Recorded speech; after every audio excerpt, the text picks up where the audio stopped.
On up is muted.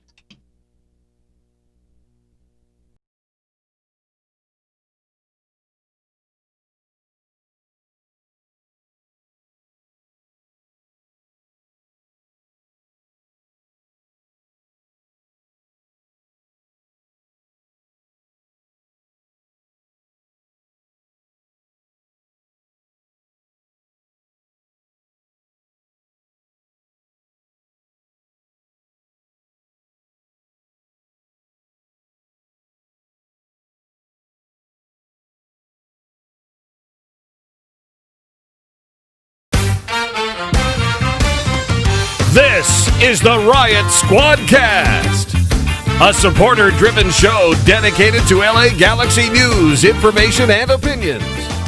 Here's your hosts, Ed Rodriguez and Chris Zero Cool Tucker. Welcome to the Riot Squadcast. My name is Ed Rodriguez, and this is a beautiful, beautiful Monday night here in Gardena, California.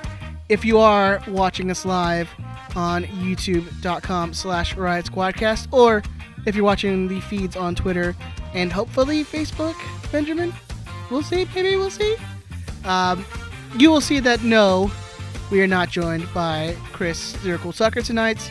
As you guys know, if you're listeners of the show, Chris and we started school today, actually, Monday, and Chris has class on Monday night, so he couldn't make it. But of course, we're joined by the fourth member of the Beatles, because obviously Ben is the third. We don't count Gilbert no more because it doesn't come on. Oh, you're out of the game. There you go. Where's Gilbert been at? You know, working hard, man. That's what I heard. That's what I hear from the grapevine. Every so often he'll send me a text message. Just to make sure he's alive. That's good. Yeah. But that voice you hear is the Capo Supremo, Samoa Bob, the chugger of pints of Jameson, the master of the twerk, Andrew Alessano. What is going on, buddy? It's been a rough week for me in the meme department. Oh yeah. I didn't even see. I created the meme. The GIF with like the Galaxy win. I posted it in our Discord. I saw that. I was gonna blast it on the socials. Oh, it's been blasted everywhere. And then our buddy Sam was just like, you know what? I'm gonna take that. I'm gonna put it all on Twitter. But it's beautiful. It makes me laugh every time I see it. Yeah, it's not me, obviously. It's like the gay Hispanic East Coast version of me. It looks just like me. It's kind of crazy. It's awkward. And I showed Denise, my wife, the video, and she's like, "Wow, that looks identical to Andrew." Yeah, and it's really weird. Absolutely hilarious. It's really weird. I think super awkward to watch. I think your brother was like, "This is gonna force you to like cut your hair." Nah, I'm not gonna cut my hair. Ain't nobody gonna change me. I love it. Yeah, love it. And then, as always, we are here joined by producer Ben. Producer Ben, how you doing, sir? I'm good, man. I'm doing well. It's Monday. It's beautiful Monday. Beautiful. It's been Monday. a beautiful week. Yes, it has been. Very beautiful week. The sun, like last week, the sun is shining a little bit brighter today. It's just everything's nice. The world's a little less dark. Yeah. Yeah. Absolutely. But as I mentioned, the chugger of pints of Jameson. If you guys are fans of other Galaxy podcasts, my friend here went on Nag News to rectify a bet that we lost on the Liga G96 games. And what was the original bet that you had to do? Or what was the original bet? I forget what the original bet was. We had a bet for the first game, and then I never went on. I never got on, and then I didn't do that bet. And then the bet was if we got swept, Lars Solano got swept, Spenny, or I would drink the pint of Jameson, and if they got swept, then I think Spenny was gonna drink like Bacardi or something else, something not as manly. Yeah, I'm calling you out. No, I can't be calling you out after all that. But yeah, so I went on and I was like, I don't really want to drink this like all throughout the show. I didn't want to like sit there and sip on, right, whatever. I could have, but I just didn't want to. And I was like, fuck it, I'll just do it. And I thought I wouldn't be able to finish the podcast. I thought I was going to have to tap out at some point. But honestly, I was not nearly as drunk as I thought I was going to be. I was like relatively okay. I kept drinking. It didn't hit you like till later? Well, so I was like drunk enough to like, I'm going to keep drinking because that's the smart idea. Oh, yeah, of course. After downing a pint of Jameson. I was good all through the show. Like, and we did that. We did the show and then we did the Hangover to talk about League of G stuff. And I was good all through there. And some people said that like, when you see the Hangover, you could see Andrew's like feeling it. I'd already done like shots. I kept using the pint glass for shot glass, and I kept doing like shots. Which was like basically doubles. And I almost finished a liter bottle that night, and then I drank like 6 or 7 beers, and then I had a Truly. I don't honestly remember drinking a Truly. But That's what got you. I saw it was there. That's what I told my girlfriend. I was like, "Yo, I didn't get picked up off the Jamesons because I had a Truly. I'm never drinking this seltzer water bullshit." And they're creepers, man. And I had a rough night. I had an even rougher day. I would imagine the next day was probably not great. Yeah, it was the worst. It was, and even like into Tuesday, I wasn't hungover on Tuesday, but I was just like real tired. When you're not hungover. Speaking of Gilbert, he's in our chat. That's awesome. Oh, shout out Gilbert. Yeah, what's up? Also, I'm not kneeling. I'm just on a chair that goes down, and I'm kind of low. I want Ed to be above me. I got to feel tall at least once in my life, right? But yeah, even into Tuesday, I was tired. Like when you're not hungover, but you're just tired after drinking from the day before. Right. Yeah, it was like that. So it was like the not really hungover, but kind of hungover the next day. So like 2-day hangovers are. I would have been puking my brains out. Like, I puked that night for sure. Absolutely. Yeah. Oh yeah. I'm not even gonna try to front. Yeah, and I haven't puked in a while, but I puked that night for sure. It was terrible. It was all bad. Oh my goodness. Yeah. So if you ever want to challenge Andrew to a drinking contest or die trying, you know where to get him at. But see, that was the thing. Like the original call out was because they were borrachos, and like we were Barcelona. I was like, look, I'm gonna try to call out their name and be like, yo, let me get a point. Let me try to bet a point on the line because I don't think us as Barcelona with like 6 players who have never played pro clubs before are gonna win against this team. So let me try to get a point that way. That was the original plan, was like to try to get some points other than playing pro clubs. Right. Other than actually trying to win, yeah. I was trying to get some points another way. Well, you gotta use your skills wisely, right? Exactly, exactly. So get in where you fit in, right? Exactly.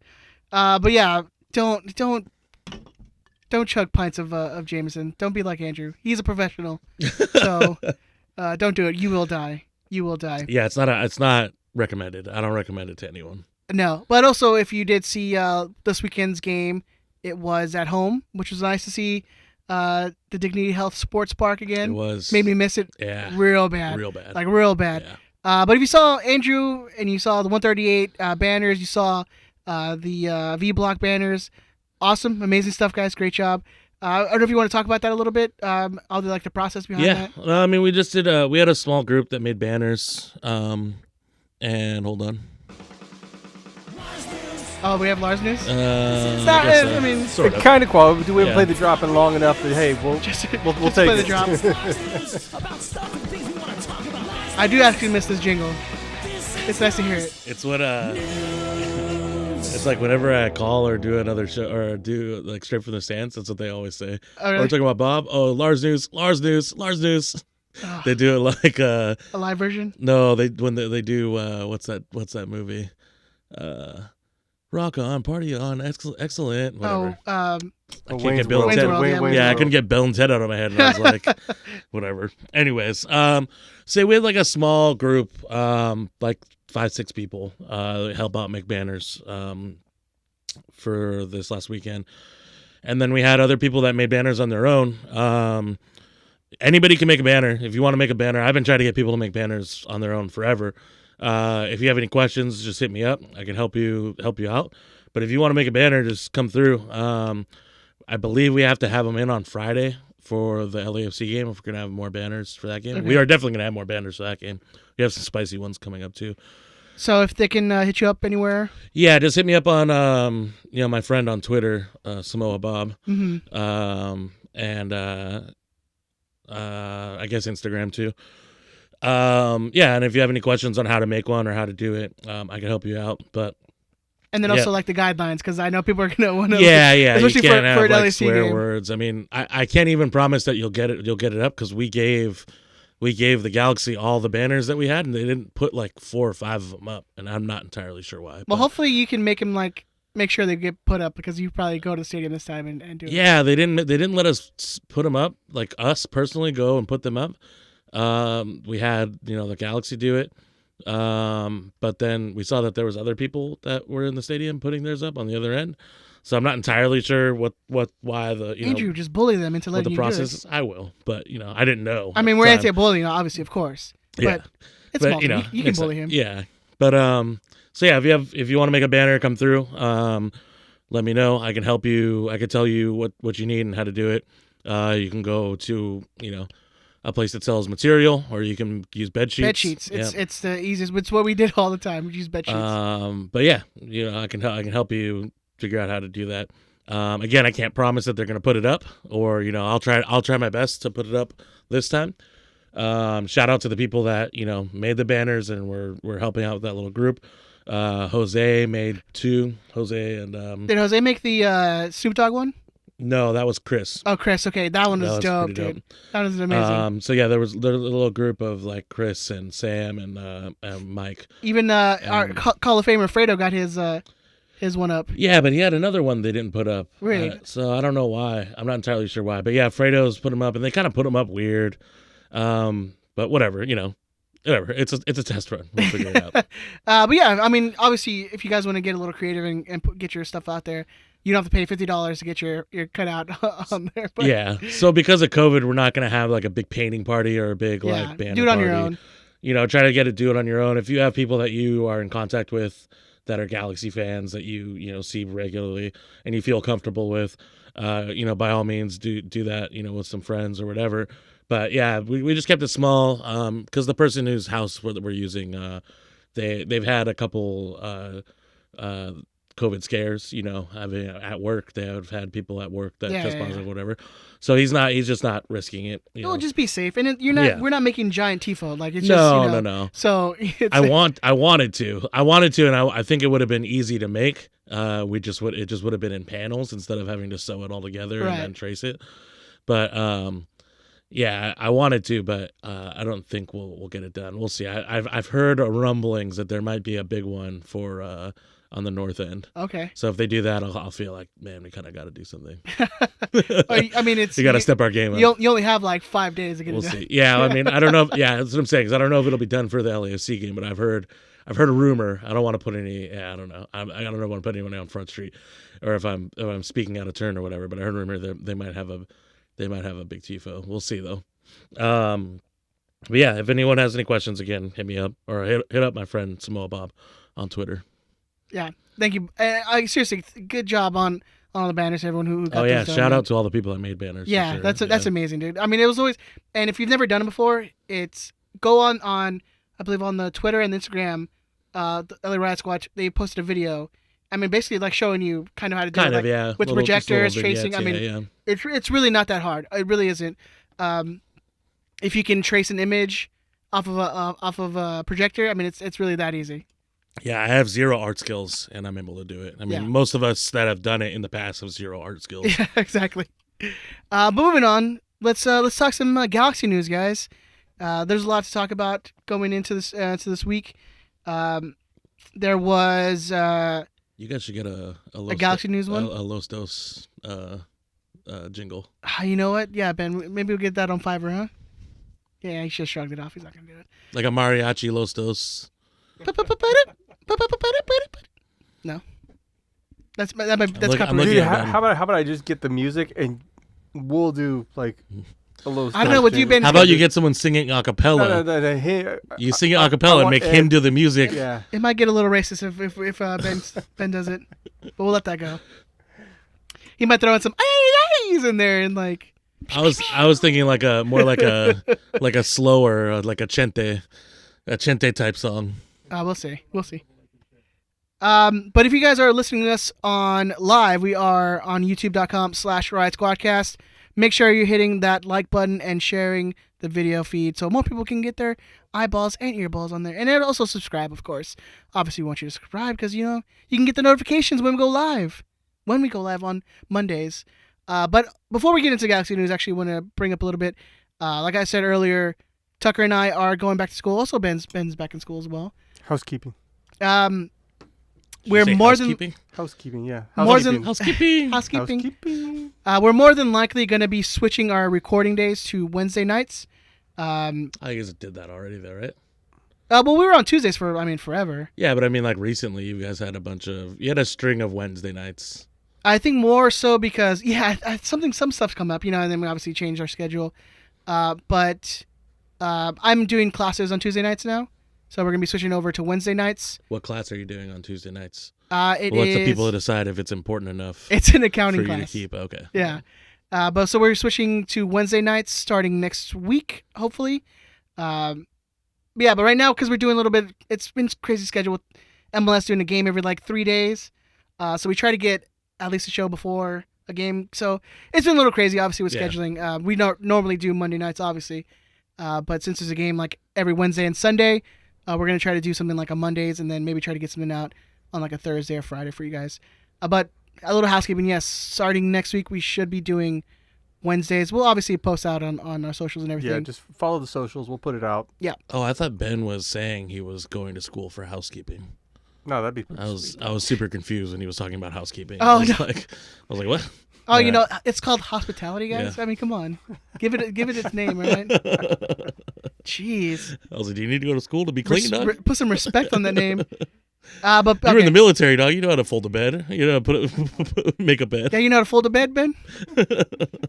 No, that's what I do. I fold beds, dog. Trust me. Exactly. I fold beds and I fold heads. Cool. He needs to fold that shit up. Gotta get that Tempur-Pedic, bitch. Anyways, going back to Galaxy News. This is a Galaxy show. Yeah, let's talk some Galaxy News. In a recent interview for GBS, he spoke about Chicharito. Everyone's going to ask about how well is he doing? Is he back to fitness? Is he working out? So he did give a little update.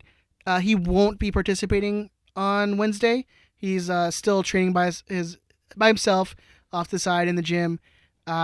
They spoke about him coming back to training with the full team starting at the end of the week. So more than likely not going to play in the game against LFC as well, or they might limit his minutes to maybe a substitute appearance. But so still no Chicharito for the MLS's back. But MLS's back. It's back season. Yeah. Mm-hmm, the season. So we'll see. We'll get more updates, and then obviously keep an eye out if he comes back to full training. I believe he should be coming back to full training at the end of the week, and more than likely not featuring for the game against LAFC on Sunday, and for sure not playing against Portland on Wednesday. Yeah, it wasn't the first report before we started the regular season again was that he was going to miss the first phase. Yeah, I mean, well, because again, it's so mysterious when it comes to injuries. You really know how severe it is or how long these guys are going to be out. They kind of keep that always close to the chest, Yeah. So, which I don't begrudge them injury wise being hashtag Galaxy North Korea. I don't begrudge them injury wise. I mean, if I ran an organization, I wouldn't want that information out as much. Keep it as much as possible. Keep it out of the other team's hands. Yeah, I mean that's true. I mean I get it. So there's your Chicha update. Chicha. Yeah, that's we need to get a drop for that, Ben. Anyways, let's talk some Galaxy 2. The boys, the youngins, the youths. 4-3 against Las Vegas this past weekend. Barn burner. Just 7 goals. I mean, come on. What exciting game. It could have game. been more. It honestly really could have. It really could have been like a 6-4 game. Yeah, it was Las Vegas wild. Lights. So G2 defeat Las Vegas 4-3. Augustine Williams, fire. He's on fire right now. Came on as a sub too and got a goal and an assist. And the assist was nice. The assist was really nice. I don't want to get too excited. We get excited about G2 prospects a lot, and they for the most part. Especially strikers do not work out. Have not worked out in the past. Well, the problem is like forwards, and then your attacking pieces are usually our DP guys and are like our TAM guys. Yeah. So a lot of those spots aren't really. Yeah, they don't get the opportunity that they might. Yeah, exactly. I understand that, but they also don't. I think Zubak is a special case just because there's literally nobody. Yeah. There's literally no one. It's the year, Yeah. But yeah, I don't want to get too excited, but that kid can ball. That kid is a baller. Augustine Williams. Here's the thing: it's very raw, right? Yeah. Like he has like this ability that's just like a raw talent. So I'm seeing if like he can mold that a little bit, and then he'd definitely be a off the bench option. Yeah. I don't know if a starter. I'm not saying that he's like MLS ready, but he's more than USL ready. I think he's over the USL. He's like a tweener. Yeah, he really is. And he's how old? I believe he's like 25. Oh, I thought you just said he was 17. No, he's a little older. Yeah, he's 25? Yeah, Augustine Williams is a little older. I didn't know that. He's definitely better than USL because the way he got that goal is he just bodied one dude. There was another dude there. Well, he's bigger than most of the dudes. He misplayed the ball, yeah. and he just smashed it, and it was just, it was just he treated them like they were inferior. Let's put it that way. I mean, he's a big boy, man. Yeah, he's a big dude. But yeah, he's on fire, getting goals in like I think the last 4 games in a row. Yeah, I think he's got 4 games in a row. Yeah. And then you got goals. He's 23 yet. 23. Okay. Still a little older than your prospects. When I thought I heard you say 17, I was like, no. 17 is Mauricio Cuevas. Cuevas is who scored another beautiful free kick goal. Oh yeah, and he missed another one by I don't know, maybe 2-3 feet. Guys, go check out the highlights for this game. Cuevas, well, if you have ESPN Plus, go watch it. Go watch it. Because I watched it today because I it said we're going to talk about the Los Dos game or the G2 game. I'm going to keep calling it Los Dos to bother Chris. That's fine. But the Los Dos game, and I was like, I didn't watch it. And he's like, it's all good. We won't, whatever. And I was like, wait. I was thinking to myself, I can watch it. It's on ESPN Plus. I can watch all those games. So I went and watched it today, and it was, good game. It's fun, man. It's worth to watch. It's definitely a different G2 team than it has been in the past years. They're actually competitive. Yeah. I mean, the Phoenix game, says otherwise, but most of the games they're competitive. I mean, but Phoenix is mostly like grown adult. Yeah, the grown ass man. Yeah. And even Las Vegas had some players that were like grown ass men. Their center back was like a big dude. He kind of looked like a Tyrone Marshall, actually. Well, when you're a 23-year-old Augustine Williams is like your older player, your veteran player. Yeah. Like it's some shit. Yeah. But and before that, we had Klein's kid. He's only 16 17, or 17. Yeah. Who started his first professional game, which is cool. Yeah. Good on him.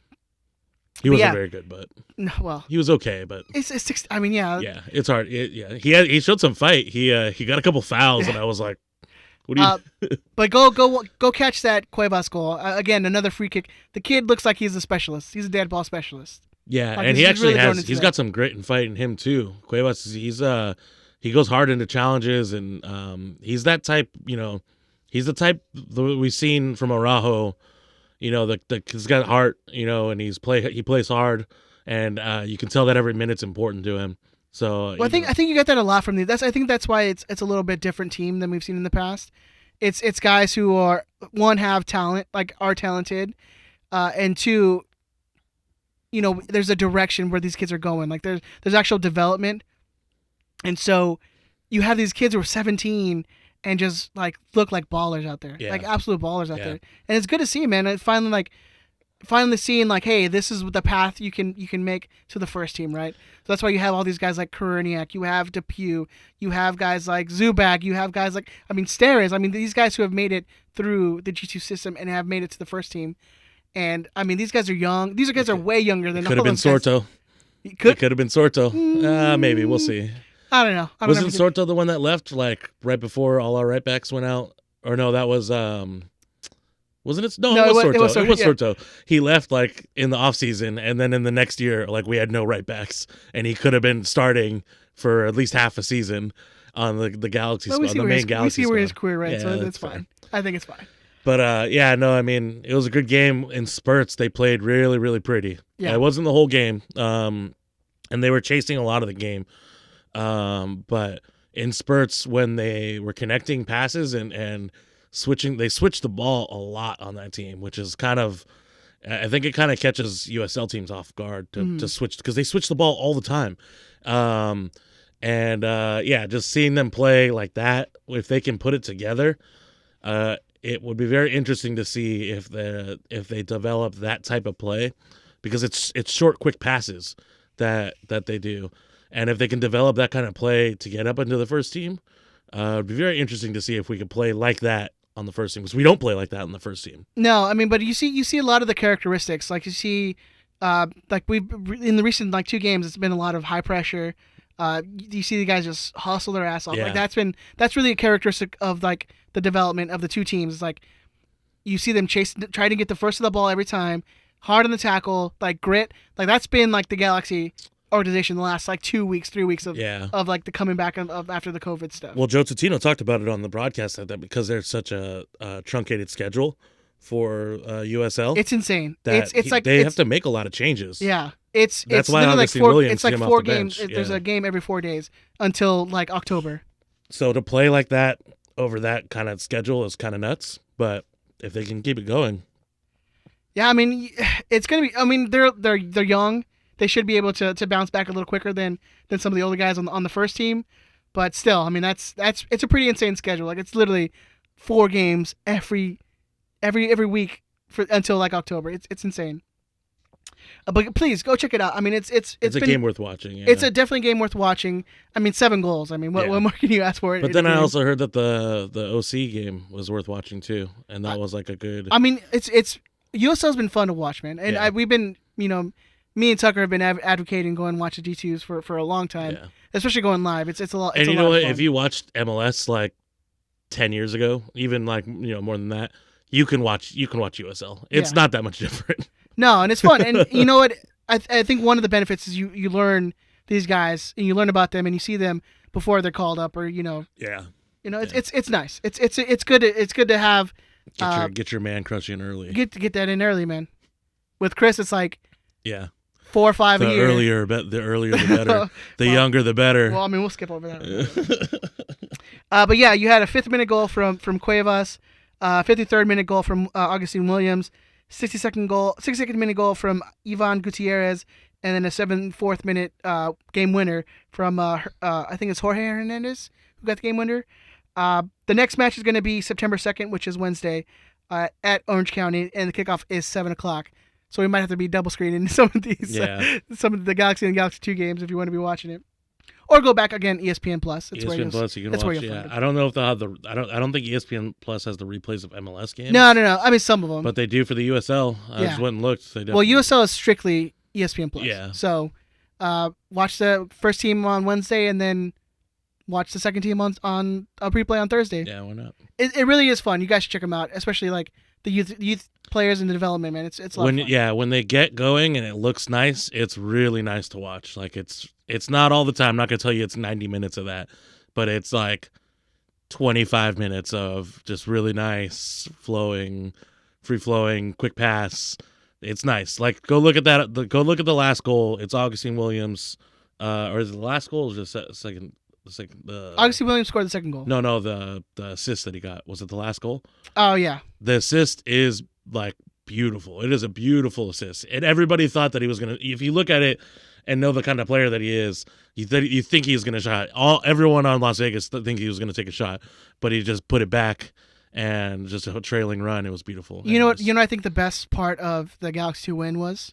What's that? Beating Frank Yallop. Yes. Oh, always. Yeah. I actually forgot that he was there. And then on Sunday, I saw like Frank Yallop talks about the game, and I was like, oh, he's at the Lights. Oh, fuck yeah, we beat the Lights. Yeah, he's the head coach. Frank Yallop, if you guys are more newer fans of the Galaxy, might go down as the worst Galaxy coach in history. Yeah. And that's saying a lot. Sold like everybody. Every player that was traded everybody. Yeah, traded everyone. And so it's always nice to be, because then he was a San Jose guy for a long time. He was a San Jose guy forever, yeah. And so it's very nice to and him he was come never back. very good. No, he's kind of like that guy that just sticks around. You're like, oh, that guy. It's like Freddie Adu. Oh, Freddie Adu still playing soccer? Yeah. Freddie Adu still playing soccer? Oh, Frank Yallop's still around? Like, I forgot that Frank Yallop was sort of employed. Yeah. Yeah. Ah, that was beautiful to beat him. It's always beautiful to beat him. Yeah. All right, moving on. Let's talk the game from the weekend. San Jose at home. What a beautiful week. Yeah. What a beautiful cap Absolutely. to the weekend. Absolutely. One of the better 7-day stretches the Galaxy's ever had. And in a long time. Yeah, in a long time. In a long time. I mean, have we ever beat our two rivals in a span of like 4 days? I know. Well, a week, I guess. Never mind. Not that I know 4 of. days. Yeah. Not that I know. I don't know if that's something like a Galaxy history or Josh. Yeah. Or Tucker. Nope? Okay. Josh. Tucker would know that. Today is the anniversary of the eviction game 2014. Oh, yeah. The last Chivas. Shout out Galaxy History for posting that, and I was like, oh man, I completely forgot. And one of the today's dirtiest eviction day. one of the dirtiest goals Robbie Keane has ever absolutely. scored. Oh Yeah. They call it a chip, but that hits up to upper 90, so I don't know how much of a chip it is. well, But, he definitely but he doesn't there's no velocity to it. It floats. Yeah. But it just floats in the air upper 90. Poor Dan Kennedy. And then Dan Kennedy, I think Chris put it perfectly where he said you can pinpoint where his soul just left his body. Yeah. Yeah, and it's soul crushing. Absolutely. And what's worse is the ball hits the back of the net and then comes back and hits him in the face, and it's just like I forgot about that. it's even sweeter. Poor So Dan yeah, I don't Kennedy. know if there's been I don't know if there's been a better 7-day stretch. I don't think there's ever been a time where we beat, Seattle and then San Jose, or, there's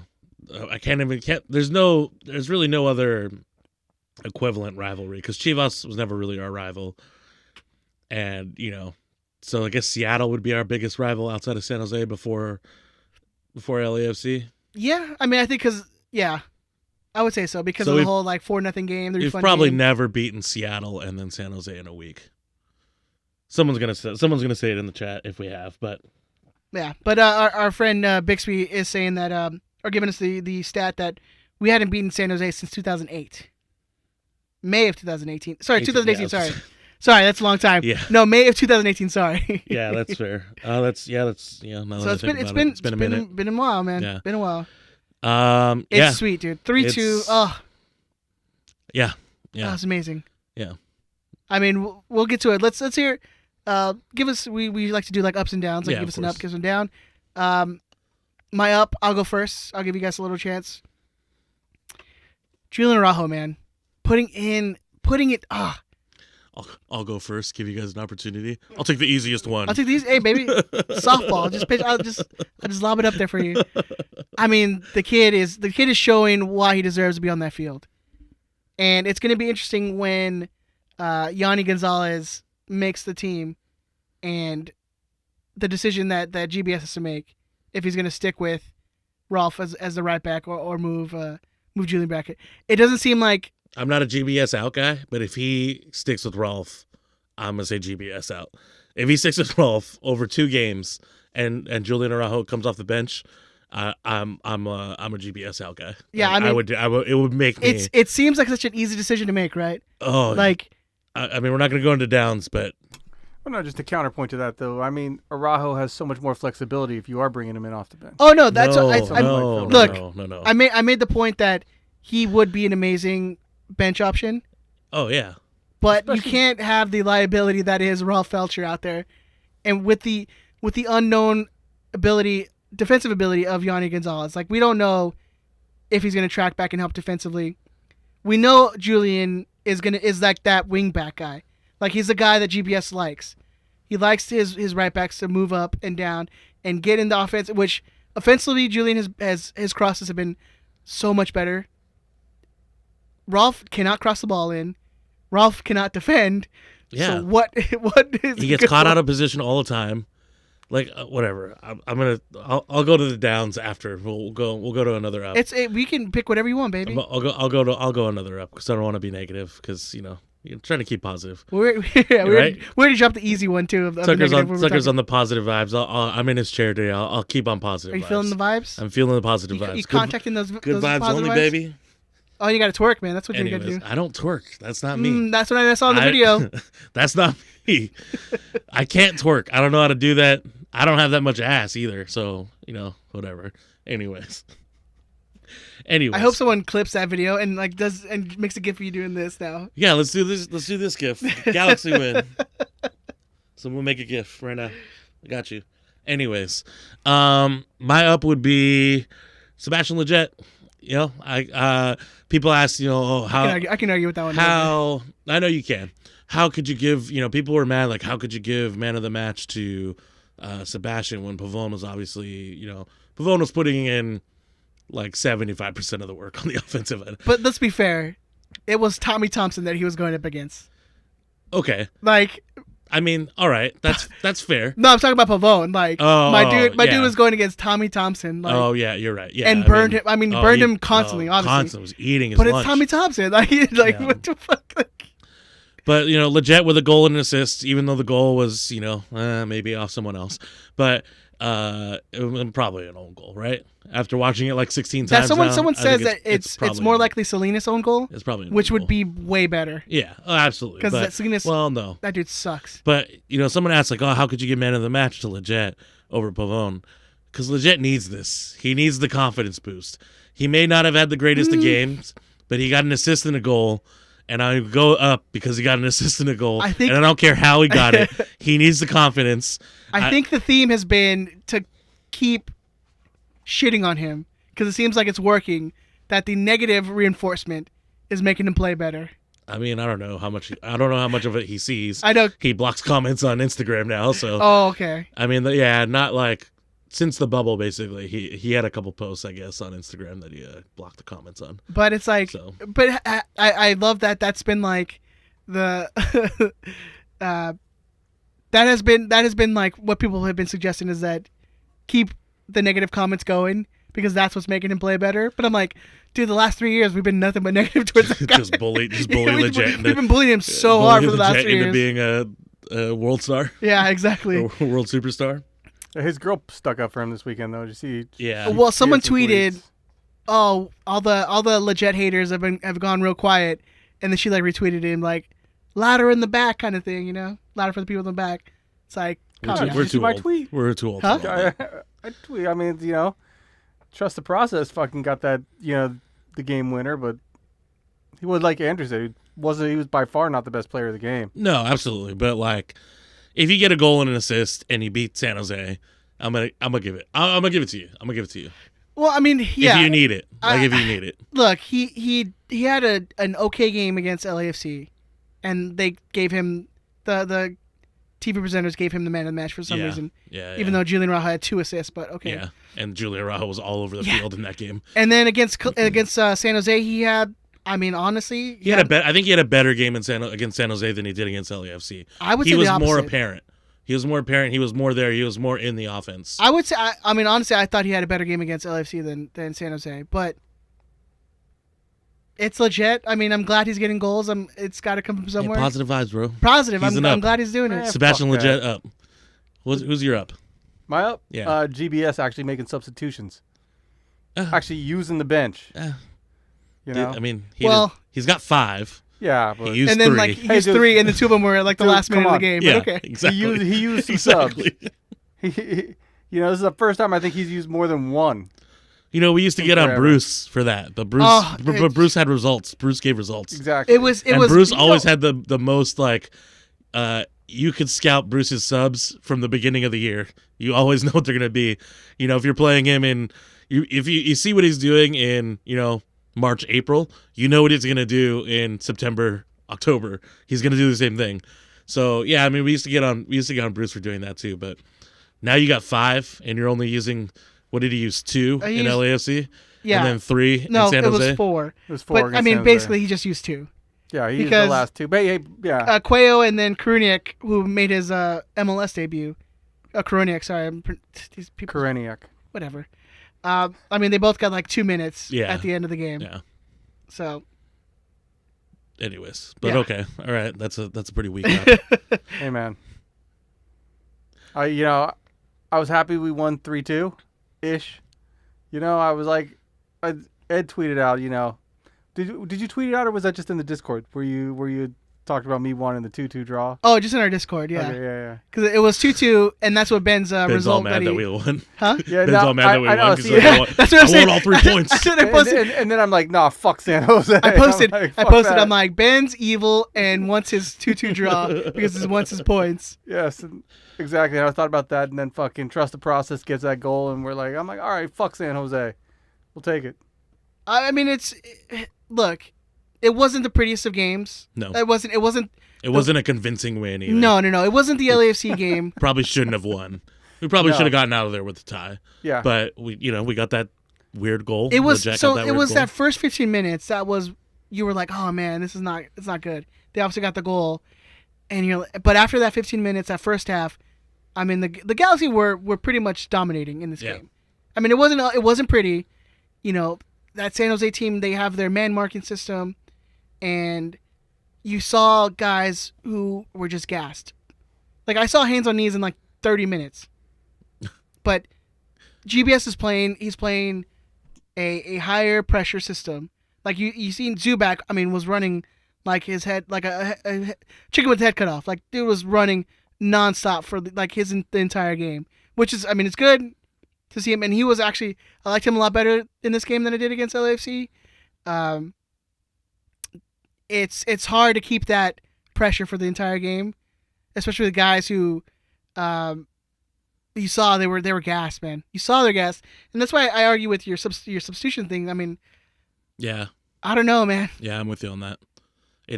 I don't give you an up for that because you did it. You did it at the wrong time still, and you needed to make the substitutions because there's players gassed for sure. There's players. But gassed. I think I'll go another up. I think having that grit back and that spirit, like that I haven't seen this team in years. Yeah, they're fighting for every ball. Yeah, that's something that I have not seen in years. Yeah, and I loved it. Like the only person that had that was like Zlatan, obviously because it's Zlatan. I mean, it's always been Julian. Julian's always, as soon as he came onto the field, last year, as soon as he came on, you knew he was going to fight for the ball. He may put out of position. He may go in for a tackle that's a little reckless, but you have a guy who's he wants to win the ball. Yeah. You don't see that in the rest of the team for the most part up until now. Oh, I thought you were going to keep going. That was it. Can I move on to Rolf? Can I talk about Rolf now? You want to go down? I'm going to go down. We teased it a little bit. Yeah. I'm going to go down with Rolf. I mean, it's pretty obvious. I don't know. Of all guys. I forget who now, but somebody put up a poll after the game, was like, do you think that GBS is going to stick with Rolf? And I was like, is that a real question? Like, is that a serious question? And some people, or I think it's, do you want GBS to stick with Rolf? And some people voted yes. I don't understand this fan base sometimes. No, I think that's just Twitter trolls, man. That's got to be. Dude, I don't know. It doesn't make any sense. He got embarrassed by a 16-year-old. Oh, yeah, absolutely. And absolutely embarrassed. And some people were like, oh, man, Bingham's trash. Like, nah, that was a good shot. It went around, it could have gotten to it. But that was a clean shot. Well, I mean, and Stairs doesn't step up to him. Yeah, but Rolf is close to him, and then like jogs when he goes around him. Was just kind of like, oh, okay. Well, somebody else is gonna help me. With Rolf, he kind of like just casually like, oh, someone's gonna get him. Yeah. How do you do that as a defender? You're a right back, and it's not like you're like a. It's not like you're like a Marcelo, where you're not really a left back. You're kind of really attacking player, whatever. Defending's kind of secondary or whatever. Not that Marcelo's a bad defender, but you're obviously more than just a defender. You're not that either. You're not even a good defender. You're not even good at your first job. How do you just let that dude walk by you and carry the ball and then just lazily just allow him to take that shot? He's like 3 yards from him. Yeah, from what it looks like, it just has. Rolf is guarding him, and then kind of just he's like, oh, someone's gonna he get makes him. a move into the inside, and Rolf's someone's gonna get him. And then Kitchen's there, Stairs is there. He's like, oh, it's not my job. Stairs is the closest. Kitchen, but because he's on the inside. Kitchen again, But Stairs doesn't step. But Stairs is like 5 yards from him. Yeah, and so he saw Rolf in between them and was like, "Oh, Rolf's gonna do it." No, you can't. Because you expect if you're guarding a player like. I love you, Dan. I love you, Dan Stairs. I'm one of your biggest defenders in the Galaxy fandom. You're a Dan Stan. I'm a Dan Stan, but come on, dog. You have to realize who that guy is. You have to realize who your right back is, and you have to step to. Because if Dan steps up, he's not taking that shot, or the shot gets blocked. But what is Rolf doing? He's just so lazy. And you can't do that. You can't just be that guy. If he was like brilliant, if he was like locked down all the time, that happened, we'd all forgive it. But he's bad on every front. He's not good enough for this level. He's not good enough for MLS. No, for sure. I mean, and it's clear that his post-playing career is already kind of like set. He's going to stay in LA and try to make a career of like whatever music or acting or modeling he's going to try to do. I don't really follow his Instagram. I never did, but is that really what he's doing? He's like, I know he models sometimes. I've seen some people send me stuff that's like, oh, he's modeling. He's absolutely. That's what his absolute career like he's going to become an Instagram. Yeah. Like he's going to be an influencer. Oh yeah. Rolf's going to become an influencer. Oh yeah. That's going to be his main profession after. He'll never do it as good as BJ6. Let's put it that way. Ever. BJ for life. Yeah, we stand BJ in this house. We're BJ stands. That's right. Exactly. You got a down? Who's got a down? Down. Someone else got to give another down.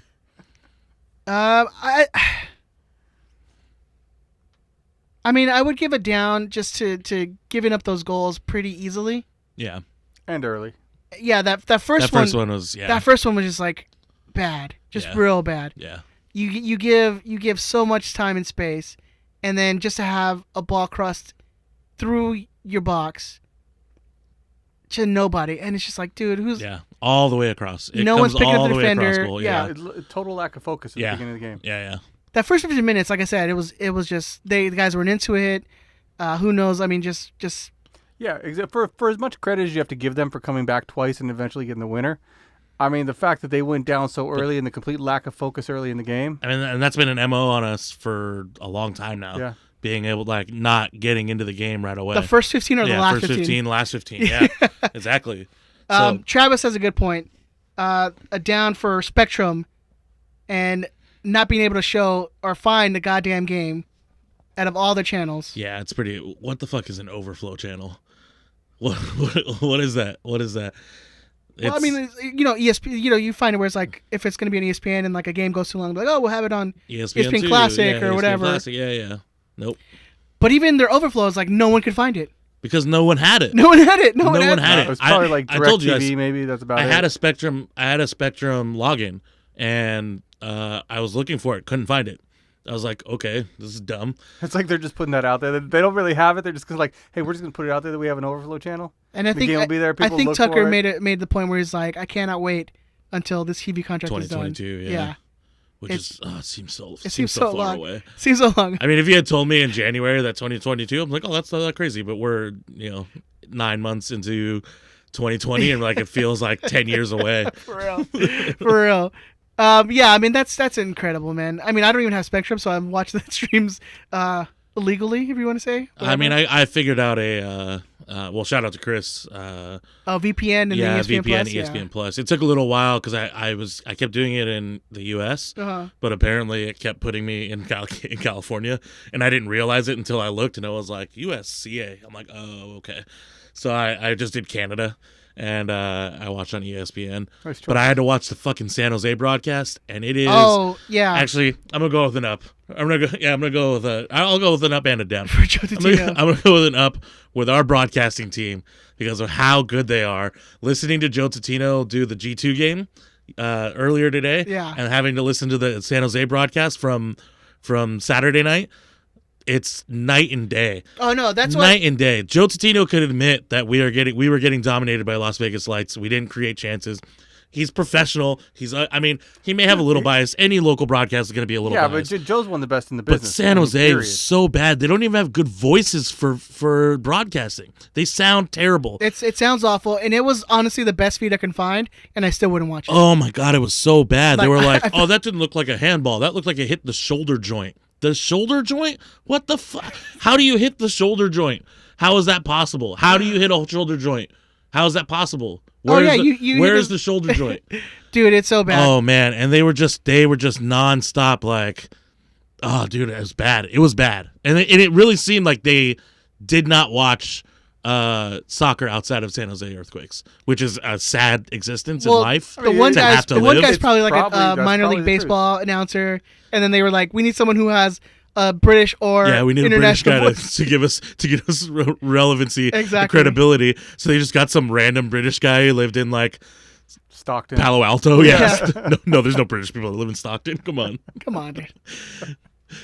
But yeah, it was it was rough. It was rough. So that would be my up and down is our broadcast team and the rest of the league's broadcast team.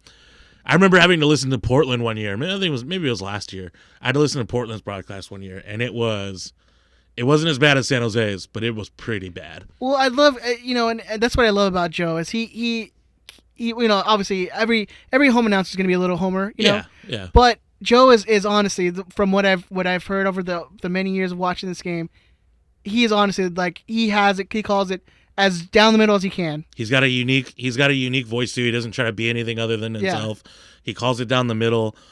He will tell you when the Galaxy's playing bad or when somebody fucks up. Like he's obviously not gonna say fuck up, but Joe is by far one of the best soccer broadcasters in this country. Absolutely. I would put my name on that. He's a treasure. Joe, you're a treasure. Yeah, Joe, you're a treasure. Shout out Joe Totino. He doesn't listen, but Shout out. I know a lot of questions, and we had some in our lightning round. But the one question we're getting a lot is GBS still in the hot seat after? Oh, there's a lightning round question. You gonna beating- save it or no? Well, no, it's in the notes, and we're talking about All right, it. that's fair.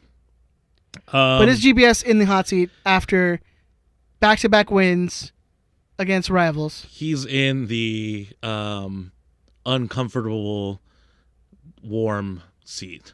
So it's 2 games. So I'm not going to be super reactionary, but it is 2 games against your rivals. So that does win you a little thing. So that wins you a little time. So I'd say if he comes out and then I'll give him 3 games.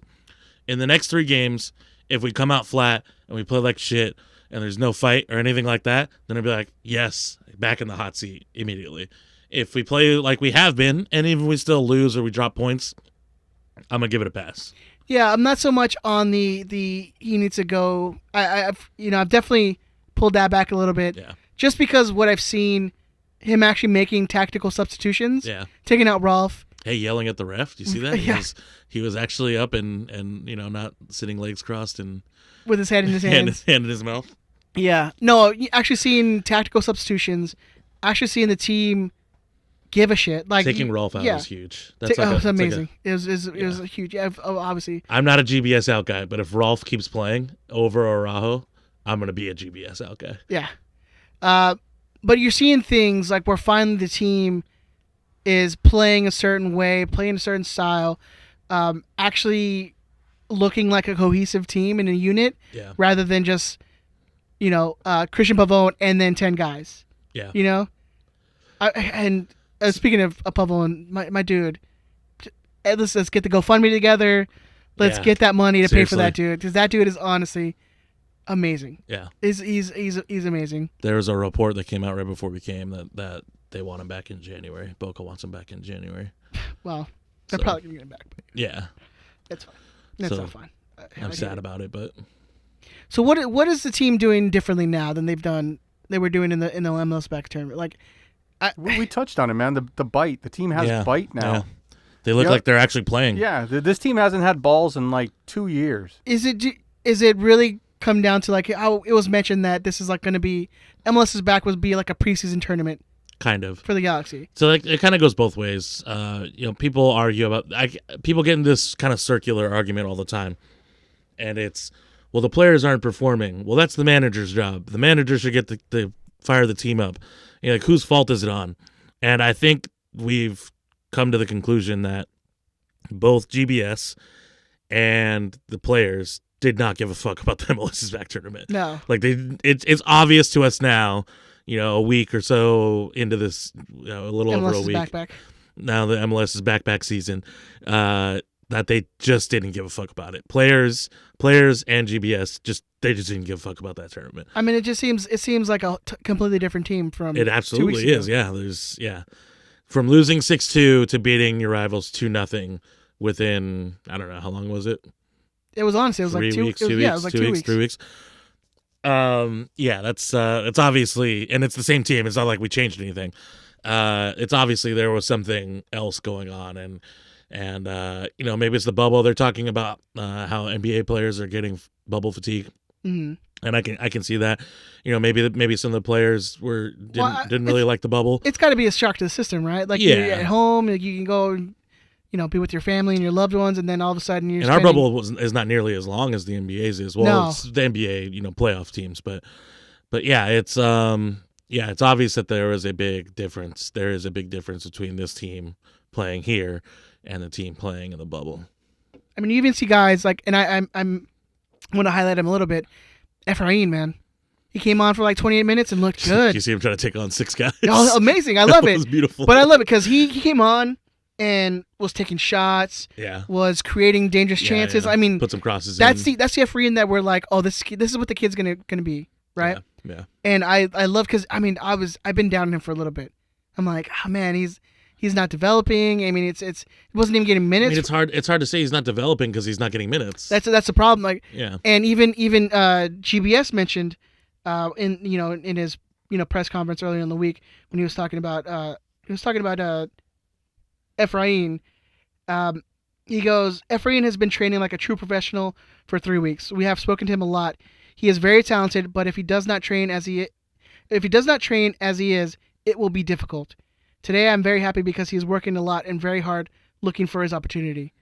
So I mean, it's saying, he's got to have that professional mentality, and then it's shown in the last, couple games he's played. I mean, I liked what he came out and he was fiery, man, and he looked dangerous on the shots, and he's usually pretty dangerous with that left foot, and it was off the mark a little bit, but I mean, yeah, he looked good, man, and I'm really excited to see where he goes from after this game. Yeah, he needs to cut that Gary Oldman and the Fifth Element haircut. But I know I called it the Spider-Man 3 emo haircut. Oh yeah, yeah. But yeah, he's been, since he's come to the first team, he's been the guy like that comes on and it kind of changes the game. But he kind of lost that. I think in this game he kind of got a little bit of that shine back. I think he's we don't have a number 9, or we don't have a 10 right now. We don't have a creative player. Yeah. So he's got to be the guy, and if it's coming off the bench, then you got to be the guy that creates something. Whether that's a chance to yourself or a chance to somebody else.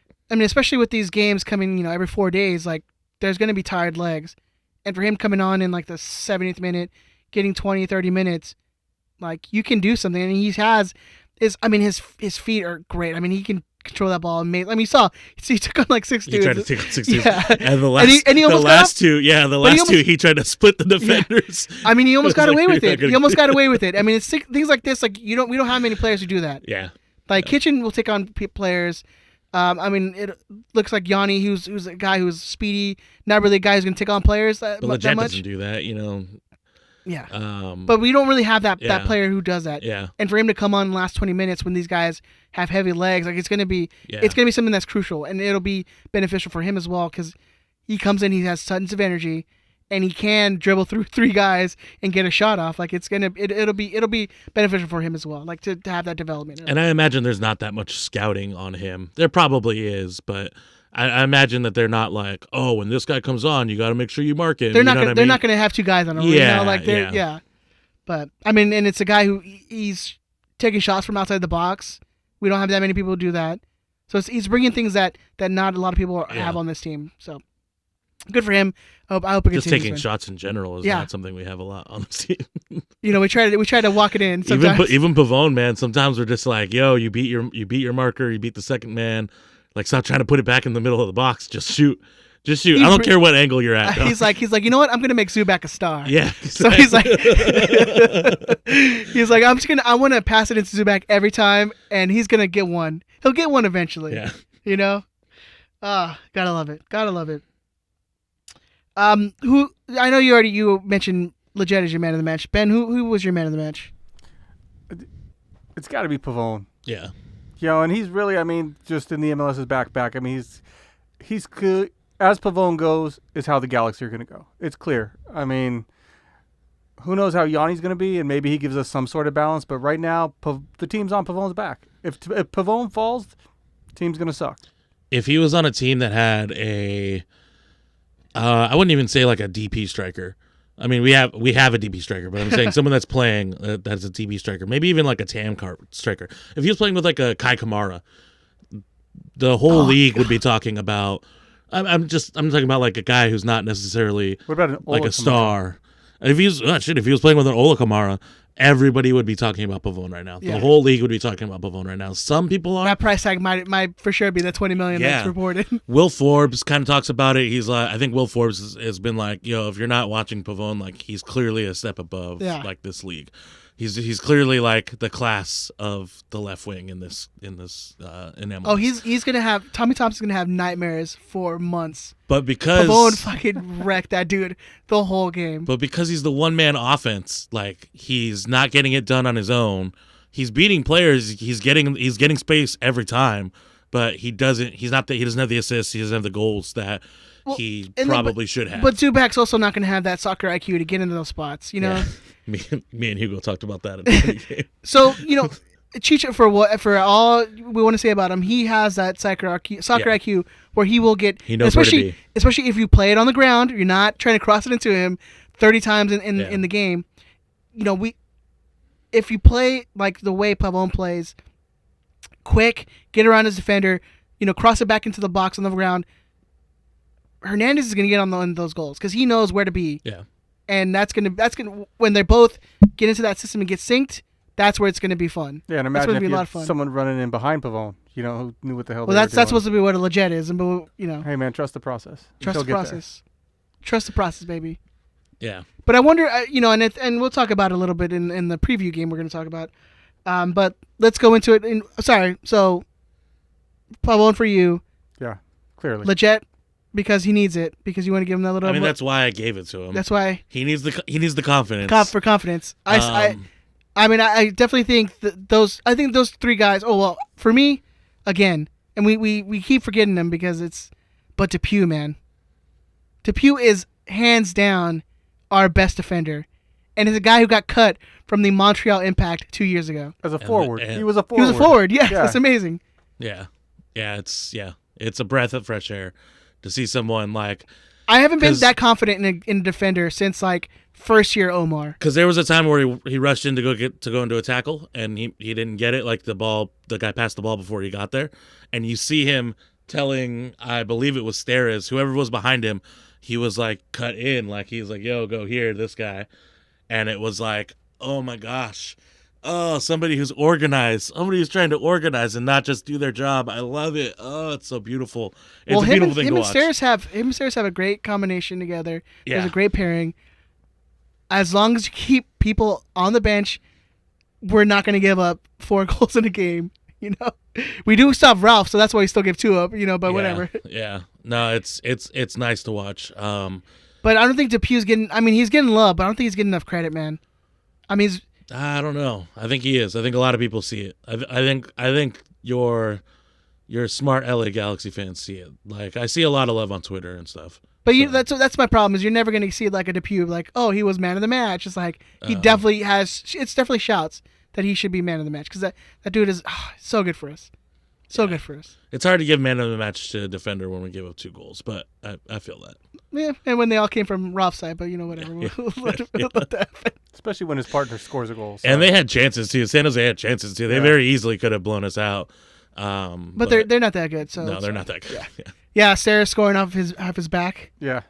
Wanda was trying real hard when he got into the game. Towards the end of the game, he was trying real hard. Guys, he's done, dude. Yeah. Get out here. Retire, bro. You already got the most goals. Just retire. Man. Just end it.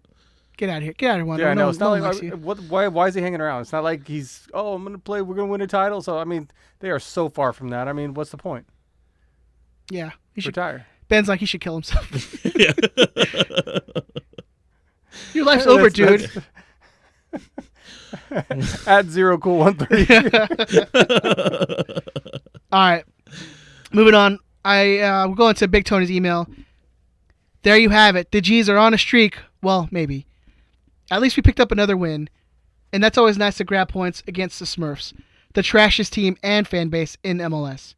It's true. Ooh, LAFC might beat them in the trashy department. Maybe, yeah. I mean, they shit in their own stadium, but whatever. So that's true. I never seen San Jose fans shit in Stanford Stadium.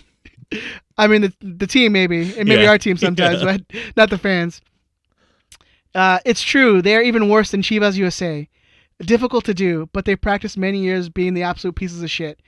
And Tony's on fire right now. Yeah, Tony was feeling this He's one. feeling it. He had a He's couple heated. He's glasses hot. of whiskey. I know. Anyway, with the G's getting a 3-2 win, Ed had a huge week, grabbing 5 points. God damn, really? 1 point for the correct outcome, 2 points for the correct outcome, and 1 point for the correct outcomes. I know I always butcher these. 2 points for the correct outcome and 2 bonus points for predicting Pavon and Leggett would score. Maybe there should be an asterisk next to Leggett's goal because it sure looked like an own goal. Hey, if it gave it to Leggett, Hey. don't try to take it away from me, baby. A win's a win, baby. A goal's a goal too. But that's MLS for you. Chris had a good week, grabbing 2 points for the correct outcome and 1 goal scorer. Then there is producer Ben. He gets the big goose egg for predicting a tie. Come on, Ben. Have some faith in the team, not just your betting odds. With Ed's huge week, he now sits in first place, baby. All What's of a up? sudden, have some faith in the team after Yeah. 2 weeks. Yeah, It's come have on, some man. faith in the team. Come on. We've had like 3 years of utter shit. 3, like 5 years. With Ed's huge week, he now sits in first place with 7 points. Chris in second with 5, and Ben has 1 point, which only means Ben's going to come back and like win the whole thing, Yeah. but whatever. I'm gonna make a controversial statement real quick. Go ahead. So read ahead so you have it in your head what's going on in the email. But if we had played Seattle before San Jose, I think we would have lost to Seattle. Yeah, I didn't have faith in that game. I didn't have faith in that Yeah. game. I thought it was like, I mean, I don't know if you could really call it a trap game, but after beating LAFC, I feel that Seattle was playing really well. That Seattle Portland game was, yeah, Seattle played really well. Seattle played amazing against LAFC. You wouldn't know it from the broadcast, but Seattle played amazing against LAFC. Well, you can't really talk shit about LAFC when you have like their like D so it down was their so throats bad. of MLS Like- commentators. Like, don't get me wrong. Like, LAFC dominated the first 10 minutes, but as soon as they got scored on, that completely changed the game, and they were not dominating.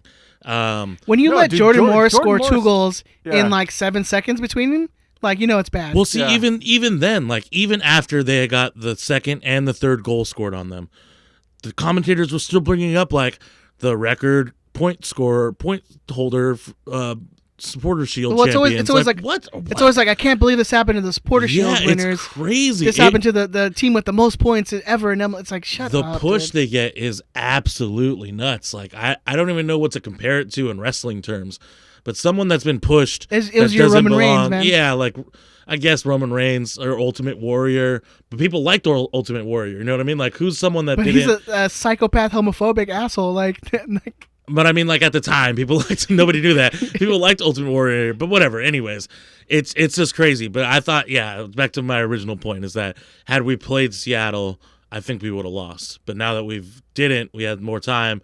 We beat San Jose because they're not very good. I'm a little whatever, I'm on Ben's side basically for not predicting a win. Let's put it that way. all right. So A long way to say I got you, Ben. yeah, he's got your I back, Ben. appreciate that, Andrew. Listener predictions for Game 3 of the MLS restart, or MLS's backpack, as I like to call it. We had 36 participants, and 34 correctly predicted a Galaxy win. Damn, I've never seen that. Like, the majority of the people predicted a win. I was gonna say, as long as you guys have been doing this, it's real. been Yeah. real bad Galaxy. Yeah, so exactly. maybe it's time to cut the prediction Yeah. game out. Maybe it's time to end the show. You guys have only been doing the show since we've been shitty. I know, we might be the problem. Of those correct predictions, only one person correctly predicted the 3-2 score line. Pat C. I like that, Pat C. Additionally, he correctly predicted both Steres and Pavone to score. That's pretty awesome. But thought the Big Z would come up with another one instead of Leggett. So he equals Ed's score with 5. There were 9 listeners who grabbed 3 points with their win and 2 goal scores correct, and 21 who received 2 points. Damn, dude. Only 3 listeners, because I'm sure everyone predicted Pavone would score a goal anyways. Only 3 listeners weren't able to correctly predict the goal scorer, so only took home 1 point. So a few changes at the top of the table. Brian L. still leads now with 6 points, but Jesse W., Patsy, and Fredo, our Hall of Famer Fredo, are all only 1 point behind with 5 points. 5 listeners are tied in third with 4 points, and 14 others are sitting with 3 points with only 3 points off the lead. As both Ed and Patsy showed us, every game represents a chance to grab big points and rocket you into the lead. Get your predictions in, but please only enter once. Follow at BigTony_42 on Twitter for reminders. The link is active and has been emailed out. And the full standings can be found at RiotSquadcast.com. And I think Tony's like axing people from the people that like multiply their habitual line steppers. They keep putting in like four. Who was it last week? It was Decline. Decline like with his 4 predictions. 6 in or something like that. Yeah. All right. Looking forward, on Wednesday night, the G's travel northward to face the Corona Cup champions, Portland Timbers. Since their big win down in Florida, the Timbers lost to Seattle and drew versus RSL. Nuts, like 4-4 game. That shit was crazy. I didn't watch that one. I watched them play Seattle. Yeah, RSL and Portland ended 4-4. You know what's so funny? I watched them play Seattle, and I had forgotten that Portland had won the Corona Cup. During these 2 games, they let in 7 goals. Last time the G's traveled to Portland for Tucker's bachelor party, the G's turned in their worst performance of the season and lost 4-0. At the Corona Cup, the G's lost 2-1 even after Portland went down to 10 men. So LA has not looked good against them recently. However, in the last 2 games, the G's have fought for every ball. Players that originally looked disjointed from their teammates and now starting to fit together. Attacking possession in the last third of the field aren't always the best, but we are looking better. With Portland having such Swiss cheese defense as of late, can the G's grab 3 more points in the pandemic-shortened season? Gentlemen, how do you think this game's going to go for us? Real quick, I just want to shout out Afcha in the chat. What up, homie? Shout out Afcha. But he said something funny. He said, if Seba scores against PDX, look out for mashup highlights of Becky G's my man. I actually can't wait for that. All right. If he earns a mashup highlight reel of that song, I will listen to that song because he earned it. He earned that. But anyways. You're on that Seabass dip that tip right now, man. Well, no, if he scores again, then he earns a highlight. If he gets enough highlights to earn, the ability to have a highlight reel from this, MLS's back season, restart, then yeah, I will listen to that song. All right. I mean, that's like a harder bet for me than downing down to the pint of Jameson, having to listen to that song because I legit listened to like 20 seconds of that song. Everyone was posting it. I was like, I can't do it. I just can't. So if he scores another goal, if he earns a highlight reel, then I'll listen to that song. What are you talking about, man? That's the song of the summer, dude. No, hard pass. Isn't that WAP? WAP is. I feel bad saying it because it's like a derogatory term of Italian people, but isn't WAP the song of the summer? Yeah, probably. Anyways. Or just the moment. That's the song of the moment. I imagine. Let's get back to the subject. I imagine that Portland is going to want to have a bounce back game. So I don't see us. I mean, we can still play well and we can still win, but I don't see it being. We may get a tie. But I see this being like, I used it earlier. I don't want to keep harping on things, but like a trap game. I see this as maybe being a trap game. We're riding high right now. Portland is kind of on a low because they lost and tied after winning the cup. But hopefully they're. It's like how after winning MLS Cup there was like that. Yeah, the hangover. The hangover, yeah. Hopefully their hangover, their Corona Cup hangover continues in with us. But I have a feeling they're going to want to come out for this game. Sorry, Bixby in the chat goes, WAP equals weather-affected players, and then LAFC. That's amazing. Rain isn't really how you want to showcase your product. Yeah, apparently. It's too wet. So it's too wet, so you don't, So here's an interesting thing from GBS's press conferences this week, saying that he's probably not going to make changes, that 4 days rest is enough.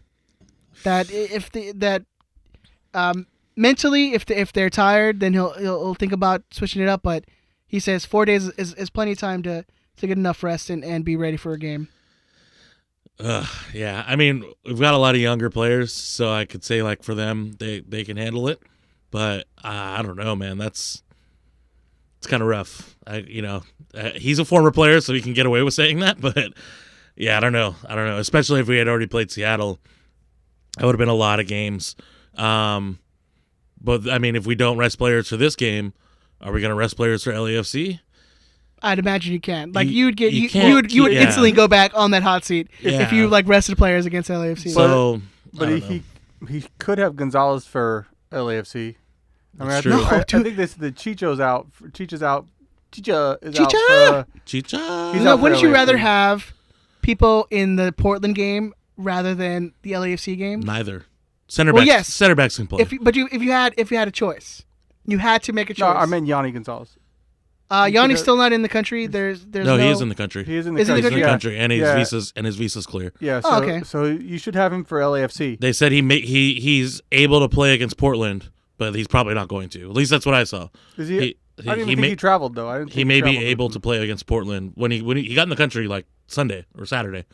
So Oh, that's good to know. he may be able to play against Portland, but I thought there was going to be a 2-week. I thought I had originally heard that there was going to be a Yeah, 2-week some sort of- quarantine yeah. period, but apparently not.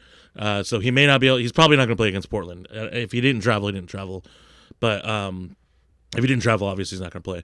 But he may play against LAFC, which would be very interesting. Yeah, But that's your debut. But yeah, you may be able to get Yanni, but that's only one player. That's and I think Araujo can play that many games. He's young, so Araujo goes to right back. But I don't know. Well, the other thing for GBS also is, I mean, they were in the MLS's back tournament, played 3 games, then had 3 weeks off, and then they played another 2 games. I mean, Yeah. they should be somewhat fresh. Yeah, I mean, they are professional athletes. yeah. You should be able to ride them at least a little bit. And if they're going to be successful this year, you're going to have to ride them a little bit. But like Ed said, 60 minutes into that game, they were gassed. They were gassed. I mean, I saw like half an hour into that game, and I saw hands on knees, man. Yeah. Yeah, and playing on the carpet up there, it'll be interesting too. But you're GBS, and every game could be your job, So I don't think that's the case. yeah, maybe that's a bit of an overstatement. Yeah. But Yeah, I mean, I mean, if but, you're- but Especially three games, now. I mean, but different 3 markets, games like in a you saw, row? like Atlanta. Obviously, like their fan base is just rabid right now, especially after winning, MLS Cup and then being, Supporter Shield champs or whatever. Like when they went 3-0, and they're like, that dude's got to go. Yeah, but say GBS loses his next 3 games. The 2 games against the rivals out the window. No, I don't. Yeah, but I don't see GBS getting fired this Yeah, maybe year. he's not fired, but the chances of him coming back next year significantly decrease. I asked someone who would know if that were the case, and they could have lied to me. They could have, said after the MLS back tournament COVID Cup. After the COVID Cup, I was like, "What are the chances that GBS gets fired?" And they were like, "None." So I mean, then they could be lying. They said there was no discussion of it. Well, I mean, if you've listened to the show, you've heard Chris go on about like you can't have. This is Chris Klein's. Like you can't have 4 coaches in like 5 years and expect to keep your job. Yeah. No, he can't though. I don't think It's that's that- accurate. it's that- I don't think that's accurate. It's that boys club, man. Yeah, because I think Chris Klein is cheap and somewhat effective. He's not effective to us, but for AEG he's effective. You know Well, what I mean? that's the thing is like we said how he makes them money. Yeah, exactly. And that's their bottom line. It's like, hey, you make us money, okay, fine. So I don't think Chris Klein ever gets. It'd have to be pretty bad for Chris Klein to get fired. Let's put it that If he way. didn't get fired after 2017, like, come on. Yeah, it would take a lot, but we'll see. I think what Chris Klein would have to miss on, he'd have to bring in someone really expensive and for them to flop. What was Zlatan? Coach or player. You mean another one? Yes, but like 'Cause you have Zlatan I'm and you talking don't about make- like paying for Pavone You and then have, Pavone flop. but you have Zlatan and you don't make the playoffs, and then you have Zlatan, and then you get knocked out, like Klein spanked by your rivals in the playoffs. I think if they brought in Pavone for the $20 million tag that's supposed to be, and Pavone flops and we're not able to sell him, I think that might get him fired. That's a big miss. Yeah. I mean, that Gio was a big miss. I mean, come on. Gio is a huge miss, and then to have to pay him Yeah, exactly. To go away. leave. That's Yeah. a huge, is a like, yeah. huge miss. Yes, absolutely. But if you do that again, yeah, we'll see. I don't know. I just don't think that there's not much that can get him fired. Yeah, So I agree with you in this that AEG is concerned about the bottom line, and as long as he is producing there, then I think he's somewhat safe. It would All right. take a lot. So going back to the rotation, do you take GBS at face value, or do you be like, maybe he says that, but then he. So I think he he's hoping, has to rotate some players. maybe he's hoping that Portland will train to I think the first team, but then switch it up so that it's a little bit. It's a tactic, like he's tactics, right? Saying Yeah, I think Joe trade for Corona or Dupuis, we'll put in Kitchen. Pipo. exactly. I think Joe Corona or Trade Kitchen. for someone good, and then we're gonna just put some shit in the field, so you won't know what to do. I think Joe Corona or Kitchen are gonna have to rotate. I think at least one person in the 3-man midfield is gonna have to come off the bench for this Portland game. So you don't take GBS at face value, saying, "Hey, these guys are gonna play." You can't not rotate because then you have to play LAFC, and then they're just gonna be gassed, and then you're that's I don't know. And LAFC is gonna be tired too, but LAFC is rotating. We can't not rotate. I don't know. I don't see how you don't rotate. Yeah, I don't either. Man, if there's a game that you want to give people rest, it would be the Portland game. Yeah. So that you rest them against for the And next it's game. on, like you said, it's on turf. Like I don't see how you don't rotate in this game. At least like 2 or 3 players. Yeah, I agree. I agree. I don't see how you don't. And get we're some fresh like legs in there. we're an injury-prone team. At least we're either an injury-prone team or we're terrible on the health and training staff side. But either way, I don't see it. I don't see how we can do it. You don't want to get somebody like Insua or who else? Someone that doesn't seem very important but is kind of important. Insua's not really important, but somebody outside legit. Let's say legit. You don't want legit to go down with a hamstring injury because then that just cripples us that much more. Yeah, I mean, you could say, hey, maybe you start Jonathan, but then why risk him? I'm playing on turf after just coming back from injury. Yeah. What about starting a guy like Efrain? I mean, he's kind of been building up to it. GBS has been kind of Or Dunbar or Wild. Yeah, that'd be nice. I don't know what happened to those two. Well, I mean, Wild's not even making the 18 right now. Yeah, I don't know what happened to those two. Dunbar, balled out in those 60-ish minutes in that game in the MLS back tournament, and then we just haven't seen him since. Yeah, then Wild looked good. It was small sample size, but looked good, and he's not even getting a sniff. Like Zubak's cool and all, but I mean, what you get with Zubak is you get that he's 6'3" and I don't know, to not even get a chance. Like I don't know, it's weird. But you have to rotate when you have literally no other forwards. Yeah. And it's just... you have to rotate some. So I don't know what they're gonna do. I imagine he's gonna rotate some players. If I see people on the field, though, I'm gonna be a little upset. All right, let's get a line of prediction then. Obviously, Bingham in the goal. Insua as left back. You still see him? Yeah. Well, he's kind of older. So do you see the back line changing? I don't think I see the back line changing. You think Rolf is gonna start? Yeah. That'll be really upsetting. Yeah. Because Araujo seems like the type of dude who could play 3 games in a week. I think if you give anyone a rest, it's probably you take out Steres and you probably put in Pipo. But you're just gonna have everyone be so mad and be so pissed. Yeah. I mean, I think you give Steres, who in the last year or so has battled with his And it was a injuries. good goal that he scored against San Jose too. It's off his shoulder, but whatever. Was it off his shoulder? It was off I thought it was a super awkward ball, but I thought he went down to. No, with even his head. he he set it off his shoulder. Yeah. Anyways, it's like his back, his shoulder kind of thing. It's a decent goal. Anyways, I don't care if it's off his shoulder. But I mean, I think, and then midfield, I don't think you don't bring in Jonathan playing on turf. He just came back from being injured for a month or whatever. You probably stick with Leggett as your center attacking midfielder. Yeah, maybe you have the Corona and Kitchen in the middle. I feel like one of the 3-man midfield. So you guys are really getting into some serious rotation here. Well, no, I don't think there is going to be rotation. I think one of the 3-man midfield is gonna have to sit because they can't all 3 play 3 games in a week. I don't think all 3 of them can do it. And you have, which I wouldn't even put him in the game, but Kleshin was out last game with an injury. Yeah. So I don't think he comes back for this game. I mean, you really don't have options if you're talking about. Yeah, we're real light. You'll have more options against LAFC. Yeah, you would. So I mean, So we're gonna rotate against LAFC and piss everyone off. Yeah. I don't see that much change. Maybe you can bring in an Efrain, and then put Ralph on the bench, and then have Julian on as a right back. But yeah, I don't see that you can make much changes. Yeah, I mean you can sit in Sua and play Traore, but I don't know if that'll happen. I don't know. I mean, I just don't see how you can't make changes. I just don't see how it's possible to not rotate. I mean, you saw what he said. He said 4 days is plenty rest. Like, again, he can get away with that because he's a former player, but like, is it plenty rest? I don't know. Well, we'll see. I mean, we'll see on Wednesday. See. I can't imagine there's gonna be too much rotation. You also have to assume.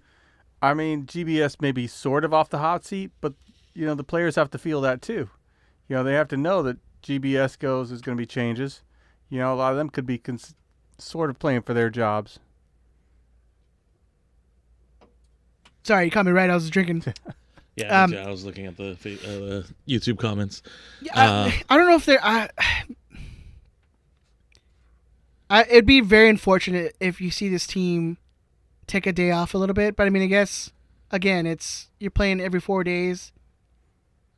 They looked gassed by the end of that game. I mean, they did a lot of running, and San Jose makes you run. Yeah, like they make you run because you have to, because you constantly have someone on your back.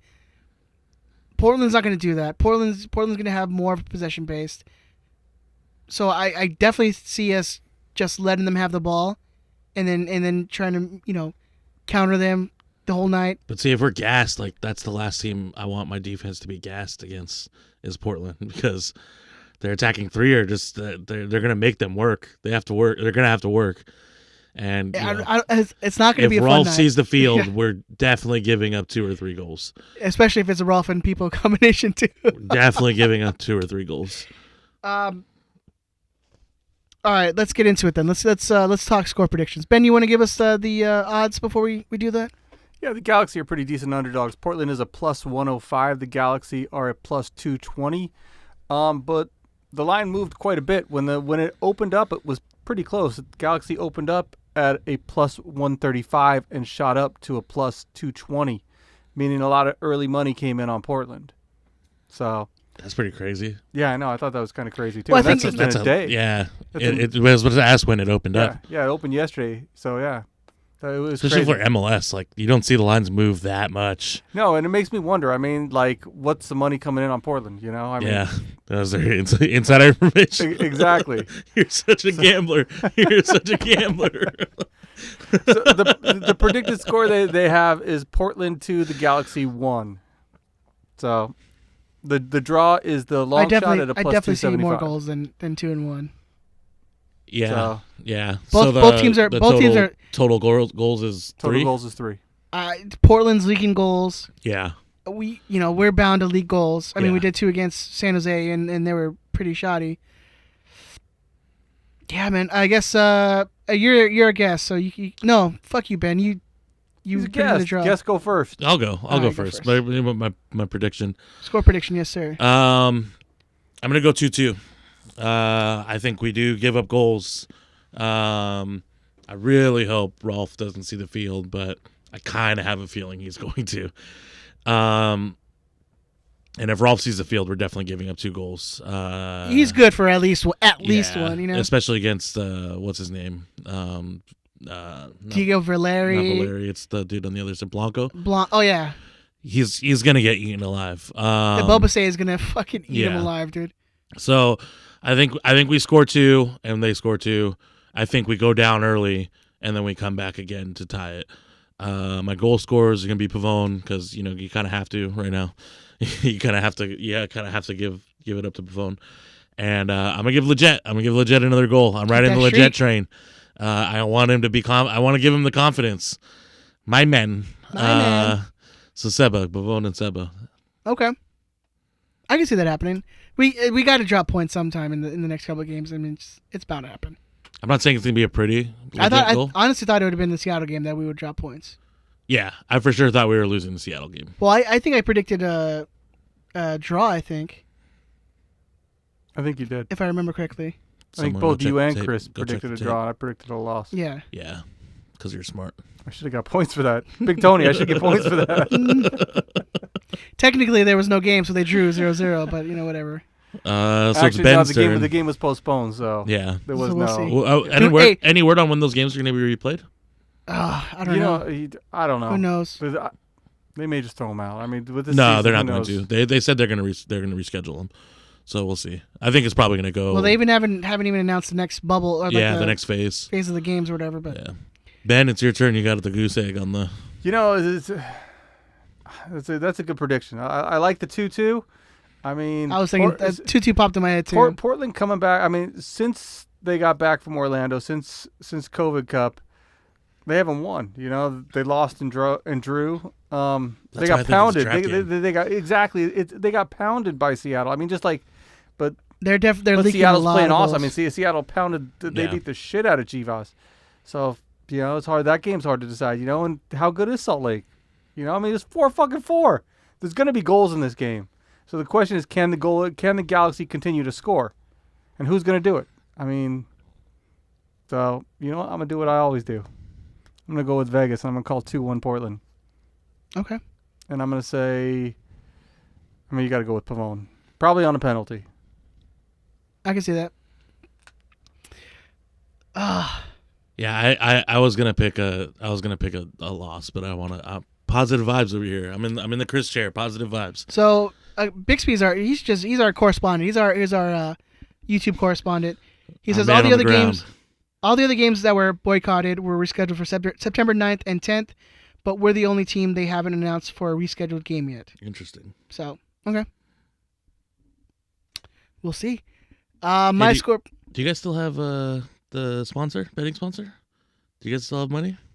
I mean, we still have money, but yeah, we don't necessarily have a sponsorship. Oh, all right, never mind then. But if you do know somebody who has a betting site and you want to sponsor the show, by all means, show at riotsquadcast.com. I know we're riding high on the last two results. I'm afraid these guys are going to be their legs are going to be are going to be. I'm afraid that they're going to be tired. Come with me. Come to the dark side with me. Come on, Ed. I'm going to go 3-1 Portland. Ooh. Wow. All right. Felcher's playing, right? I think he plays. I honestly do think he plays. Have we heard from Tucker what his prediction's going to be? Big Tony will get it. He'll probably wait till the lineup comes out. Yeah, exactly. That's what I was about to say. He's going to see if Rolf's on the field or not. No, I will go legit. I'll ride that train. I'll go with Andrew. We'll bust that train on legit. That Sebastian Legit train. Yeah, we'll do that Sebastian Legit train. Yeah. Portland's been a real trap game for us. We've lost them bad the last year. I think it was last year we lost them twice 4-0 in a span of a week. So yeah, there's definitely goals to be had in this game, and I hope I'm wrong. I hope Efra sees the field and he gets revenge for getting that stupid red card. Yeah, we'll see. I don't know, but yeah, 3-1. I don't think we come out with this. If we're lucky, we draw the game. Because it's just I don't think these guys are gonna. Positive vibes, Ed. Positive vibes, bro. Positive vibes, Ed. I'm positive that this team's gonna lose. That's not positive vibes, dog. You need to get on this positive vibes train. All right. Yeah, I do love that the MLS is doing the betting odds now too. If you go on the website. Oh, are they? Yeah. Oh, I didn't know that. So if you just go to MLSsoccer.com. Yeah. Provided by who? 538? No, probably MGM since they have MLS signed a deal with MGM. But they had almost the same 220 for the Galaxy and a plus 220 and then plus 100 for Portland. Yeah, where'd you get the odds from? I got Bovada. Okay. All right, Ben. I think it's time for the lightning round, sir. Pew pew pew pew pew pew pew. God damn it! Wait. I always do it right after you say it. Okay, now. Pew pew pew pew pew pew pew pew. Nick DePew. Oh, actually, I did some legwork and what was going to do the Know Your History game. Well, I'll do the first one. I'll just do the first one. So the first clue is his name is Ante Yazik for 4 points. Can you get it? what's the other Canadian we had? He played like in the 2008 season, 2007 season. We had another Canadian? Yeah. Anyway, who cares? Oh shit, that's gonna be Chris's next one. So think about it, find it, put a little note. That's gonna be Chris's next one. I feel bad because everyone was calling me a cheater last week. Because you were a cheater last week. Because you cheated last week. I didn't and cheat. you definitely could have gotten away yeah. with it. And you definitely could have gotten away with it. You know, if he didn't hop on like so quick. I'm sorry. That's Look, how I know I'm you're honest. a good person. Is because you like immediately admitted to it. Well, because it's not my fault that Chris put it in our shared. No, it's not your fault, but it's still cheating. I know. I sort of cheated. No, you did cheat. Yeah, you definitely cheated. I was given the tools to know the answer. Oh, Rob Friend is Canadian. That's true too. Bobby Buddy. I don't know who I'm thinking about. Anyways, move on. All right. Is this a good run of form? Man, Is all that- right, is let that me the rephrase this shit. Is this a good run of form? Who asked it so we as can a shame result them? of Was it Gilbert? Is it GB? No, it probably should have been. Oh, come on. Is this is it on the players or GBS? This recent run of form. So it's like I was talking about earlier. It's it's kind of a circular argument that gets had all the time. Especially on U.S. men's national team when Klinsmann was around. It was they're not playing for Klinsmann. Well, Klinsmann's not firing him up. I think it goes both ways. Both are correct. So, I mean, just the way the player. If you put a gun to my head and made me pick one, I would say it's on the players because it's obvious that the players did not care in Orlando. Like just the way they're playing to the way they're playing now between where they're playing before, compare and contrast, it's night and day. Oh, absolutely. I mean, these guys went from looking sluggish and just not giving a shit about playing in that tournament to absolutely looking like they're just gonna murder people in that field. Like it's like I said, night and day. Yeah. It's completely opposites. Alberto Diaz wants to know, Chicha won't run as much as Zubac does. Will the high press continue when Chicha returns? Well, that's something that we talked about. Me and Hugo talked about. I don't think you're not gonna ask Chicharito to do the high press. You're gonna have Pavon who can run for days. You'll have Yanni Gonzalez. If you see any of his videos, he does nothing but running, so he can get there. You have Leggett who will track down players. You have guys who will do that work. You won't need Javier Hernandez to. And from what we've seen, Chicharito has defended in the little sample size we've had. Chicharito has come back and defended, and he's tried to organize when we've lost the ball. You've seen that. You've seen that happen. So I don't.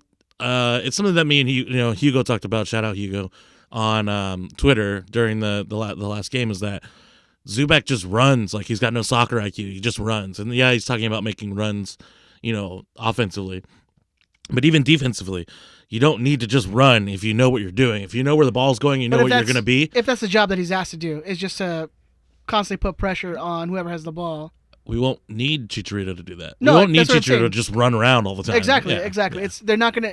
That's not a job that GBS is gonna ask of Chicharito because it's not something that's gonna happen. Yeah. So both Sexy Tony and Sexy Tony and Gab Dog 19 both want to know: can we get rid of Rolf? How do we get rid of Rolf? Yeah, that's a good question. I mean, how is the good we question? could talk off mic, but you can put together like a I'm sure there's a guy you kidnapping can call. suit. Yeah, I'm sure Ben has a guy. Yeah. Former intelligence officer or something like that. Or you know how like in the old cartoons, Someone that you have dirt on from the Thailand days. you know how like the old cartoons, right? They would do like a cardboard box with like a stick and then have stuff leading to the box. We just have like trails of like his sister's perfume scent, and then she's in the box. So you just trap him in the box. That's rough. Okay. All right, it's fine. His arms won't fit. They're too buff. That's true. He's like a Dorito shape. Man. So we kind of touched on this. Dan, 13 dog tags, wants to know, is 2 wins against our rivals, does that remove GBS from the hot seat? We talked about it a little bit. Yeah, no, I don't think it removes them from the hot seat. It makes it cooler. I don't think people are gonna. I don't think it removes the conversation of the hot seat. I don't even think that's the case. I definitely think that's the case. I think that's like you have it where you're not talking about, oh, he's gonna lose his job if he doesn't perform in the next month or so. See, I still don't think that's the case. I mean, like there's some people who are still like, yeah, we won against San Jose, but we still put in 1 billion crosses. And, you know what I mean? Like his style of play just doesn't fit to what. But they're not crosses that we're hopeful crosses. They're more of like they're lower. They're a lot of them are a lot lower on the ground, keeping it like as low as possible because we don't have Zubac as tall as he is. He's not Zlatan. You know, as it's not going to happen that way. That's quite an understatement. If you look at the last 2 games, Pavon took on players, was trying to do the thing where you go to the end line and cross it back into the box. That's been more of what I've seen in the last 2 games than hoofing the ball and hoping for the best. So I think it's been a little more. It's been different. There's been crosses. It's been crosses into the box. There was a ton of crosses against San Jose. But yeah.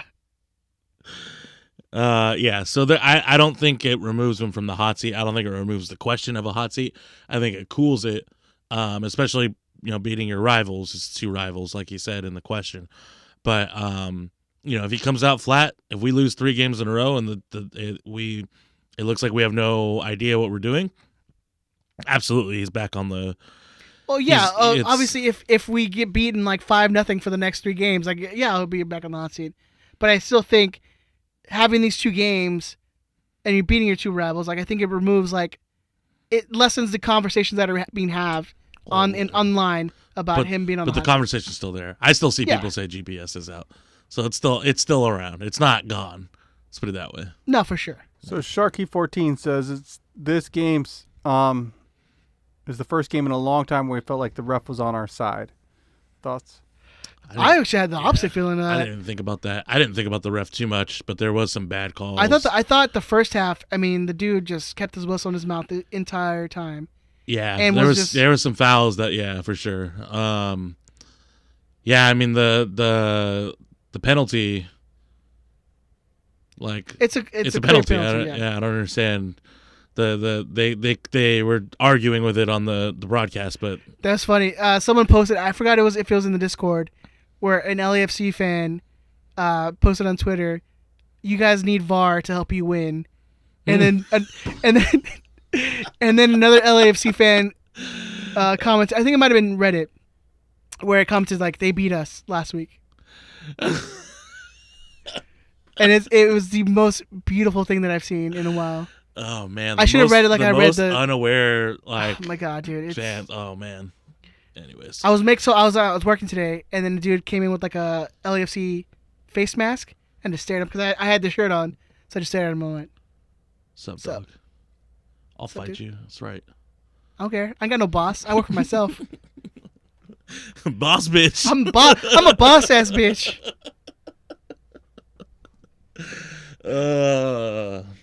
So Pat Cornell on Twitter said, any concern that most of the Galaxy goals have come from dead ball situations, not the run of play? A little bit, but that just kind of makes me feel better about GBS. That he's actually practicing some stuff. Yeah, I don't think we are going to get, as long as, our striker situation is what it is, I don't think we're going to get a lot of goals from the run of play. Yeah. Pavone can only do so much. I want him to shoot more, but he can only do so much. So no, that doesn't concern me. It makes me feel a little bit better about GBS. Yeah, I mean that's a sign of a good coach. If our set pieces we're scoring goals, and our corners are like just like in the MLS's back tournament, night and day. Our corners are night and day from what they were earlier this season. Well, we don't have corners. We just play it short and then cross the ball into the box. But I mean, it worked against LAFC, and it's looked effective so far against San Jose. I mean, I don't know. It's different. So when can we say that we had dangerous set pieces? It wasn't in the last 4 years, 5 years. Like David Beckham. Yeah. When's the last time we said we had that were offensive? Like, oh, we're gonna score. We could score on a free kick or a corner kick. Yeah. It's been a while since I've been like, oh yeah, we can do that. I mean, last year, you could have just said put it up in the air, see if Zlatan can get it. Yeah, and then you did get the occasional Romney goal. That's true. Rocket But Romney. Romney's he's a freak on set pieces. So. Yeah. Yeah. I was watching that the end of that national game, and Romney made me sad seeing Romney. Yeah. He put in a good national against Miami. He put in a good defensive effort, and it made me sad. Yeah, and to go back to the question, no, we're scoring goals. Like, I can't. Yeah, I don't care where goals come from. Yeah. Would I like to have goals from the run and play? Absolutely. But looking at the pieces that we have, and Sebastian playing a cam role, which is not necessarily his strong suit, all day I'll take him from. I'll take him. Yeah.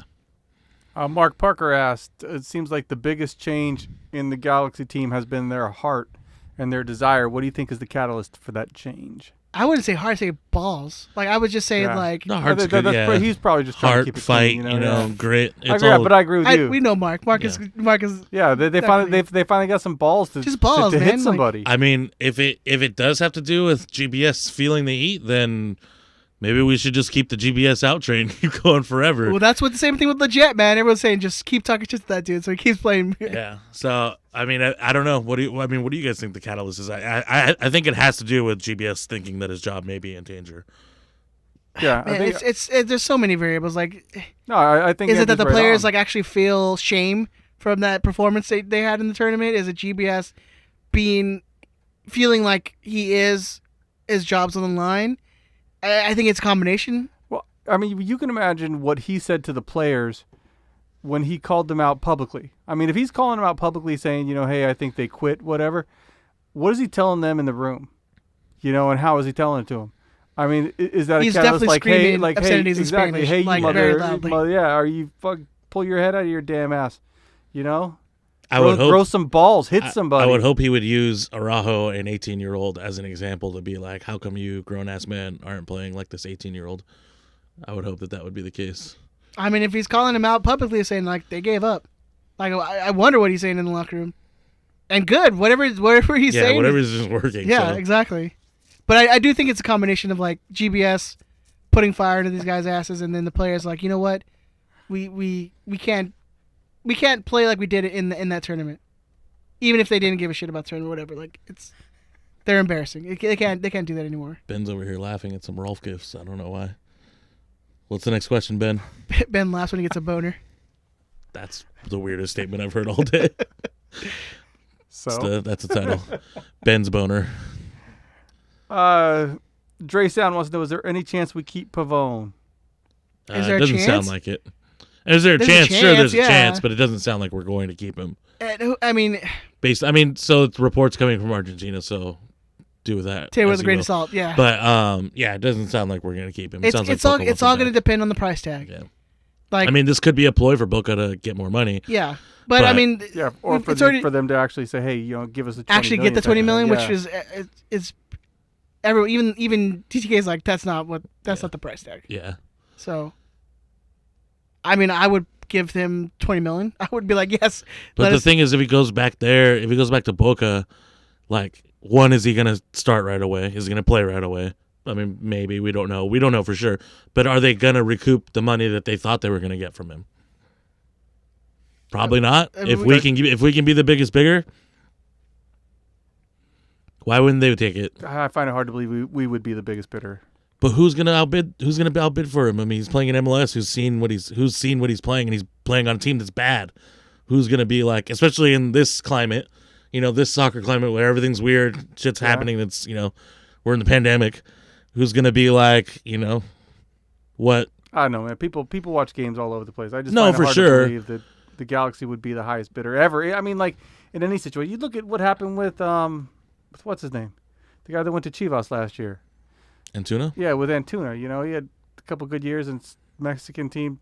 How much did they really see of him? Obviously not much if they paid fucking that much money for him. The problem it's mentality comes down to, like, that dude just went out and started partying, banging hookers. Well, you're reading getting COVID. You're reading too much in the media, but the Mexican media.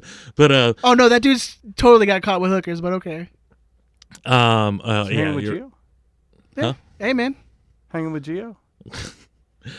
No, I mean, Antuna was supposed to go to Europe. He wasn't supposed to go back to, wasn't supposed to go to Mexico. He was already in Europe. He was never going to go play. But he was supposed to play in Europe. That was the goal, and then he went back to Mexico. That's not the step. It's just because Chivas paid stupid money for him.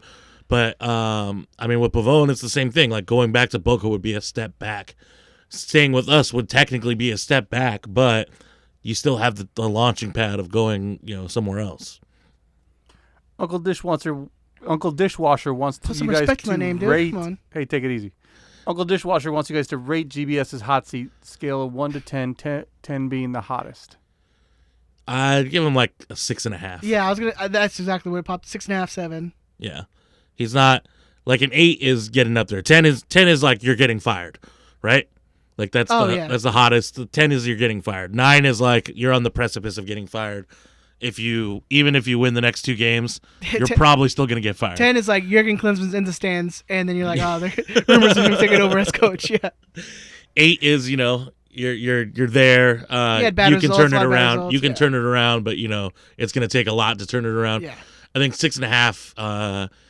It's the question is still there. You're still on the hot seat technically, but you're not immediately getting fired. I didn't think he was getting fired at all this season, no matter what. But after the MLS is back, after losing to LAFC 6-2, I was like, oh well, he might get fired. Larry Jr. wants to know your preferred 3-man midfield among Jonah, Joey Beers, Kitchen, Efra, Leggett, and Sasha. I mean, if we're just basing it off recent performance, it's got to be Kitchen, Leggett at Cam, and Jonah if Jonah's available. Yeah, I agree with that.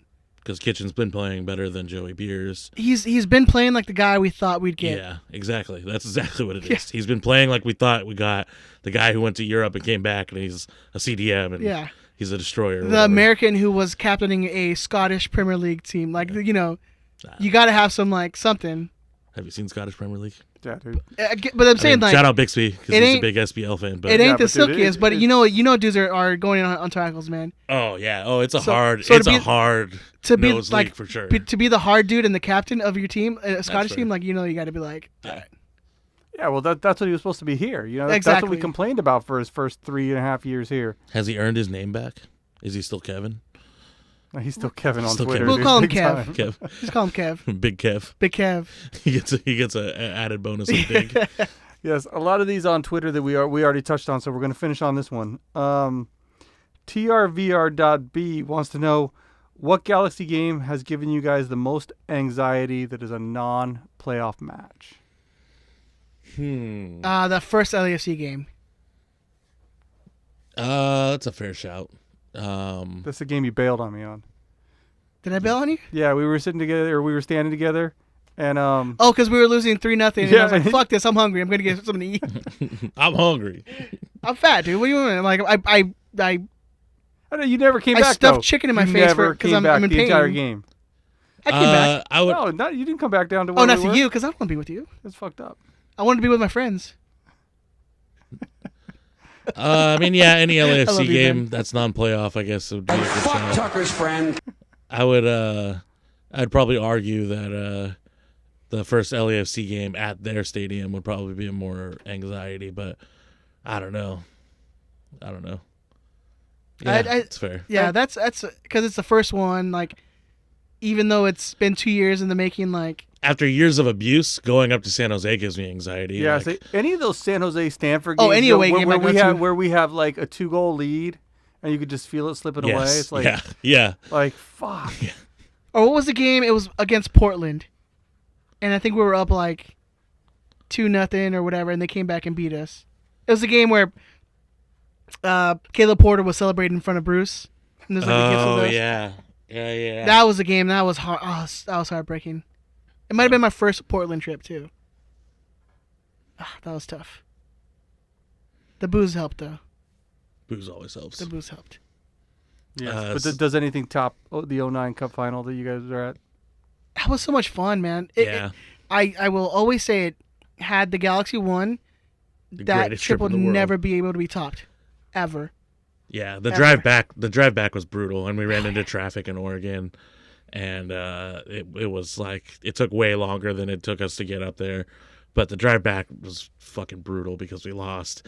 Chris and my friend Rigney were fucking sleeping, and me and Ed talked most of the way, and we're just like, fuck this, it's all fucking bullshit, like, and then we were like, man, we need to change Lars is bullshit, like, we got everything was bullshit.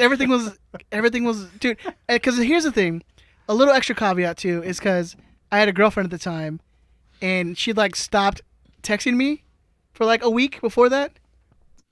Was that the trip you quit your job on too? No, okay. that was the RSL one that we didn't make. Oh, we that's got right. trapped in Vegas, and so like I was already pissed. That was the 4 fat guys in the car trip. Yes, blasting the AC on the way. And the AC stopped working, so I rolled the windows down, but I kept the AC on for some reason. It was bad. Yeah, and so it was like extra, like shit went like wrong, so I was already super pissed, and to have that game happen. But in your heart, you knew that she wasn't the one, so you weren't like really stressing it. Oh, I was probably because like you knew. I was, and I come to find this out later. I was probably the other dude in that relationship, which is weird. Which is weird to think about. Anyways, but yeah. That's very weird to think about. Yeah, Like, how scary is the first dude then? Yeah, right. Jeez. Yeah. Scary as in like how ugly the dude is, or like what do you mean scary? What's up, Andrew? What do you got for us? And what? Because I'm like a teddy bear, okay? Yeah, so that's kind of my thought, is that she would go with a really nice guy to be the other guy. Yeah. Because the other guy is like a super asshole. Yeah, probably. Or possibly abusive. Who knows? Well, let's not. Yeah, let's not get crazy. That doesn't happen. I'm just a sweet teddy bear. Everyone loves me. Everyone wants to hug me, Ben. I'm sorry that you don't get love, Ben. Oh, let me be your teddy Anyways, bear. I think that's where the show has gone off the rails now. Let's just get out of here. Fuck Tucker's friend. Can I get a fuck Tucker? Tucker sucks for my friend Albert in Chicago. Fuck Tucker. Tucker sucks. Oh, was Ben, for Albert in you were Chicago. supposed to play a song, by the way. I tagged you on Twitter. It was from, I think our friend Bixby wanted you to play a song. Oh, are y'all going to get demonetized or copyright strike for me singing Elvis over here? Nah, man. No. You'll be fine. The only time, and this is, and I mean, I sound just like The you. only time, like when the Marvel gave us shit and Disney gave us like. Oh, Disney's the worst. Apparently, Yeah. Disney's like the biggest one on copyright sad strikes. news. It's only, and this is relevant because it's because of the Black Panther soundtrack. So Oh. big ups to Chadwick. It's sad passing, man. Rest in peace, King. Rest in peace. Anyways, Yes, and all the tributes in MLS over the weekend. It's been amazing. It's been. I definitely went and watched Black Panther when I got home that night, and I was like sad but happy because it's great. I love that movie. How long has this episode been? 2 hours. 2 hours. Oh, we got it. We've got like 40 more minutes to go. No, we're good. Yo, every time I'm here, I want endgame numbers. Endgame Endgame numbers. 40 more minutes. I got a story to tell, all right? All right, Benjamin, where can they find you on the socials, man? You can find me at DT Radio Ben. You could also find me at Old Man Ben 3. You can email the show at Riot Squadcast.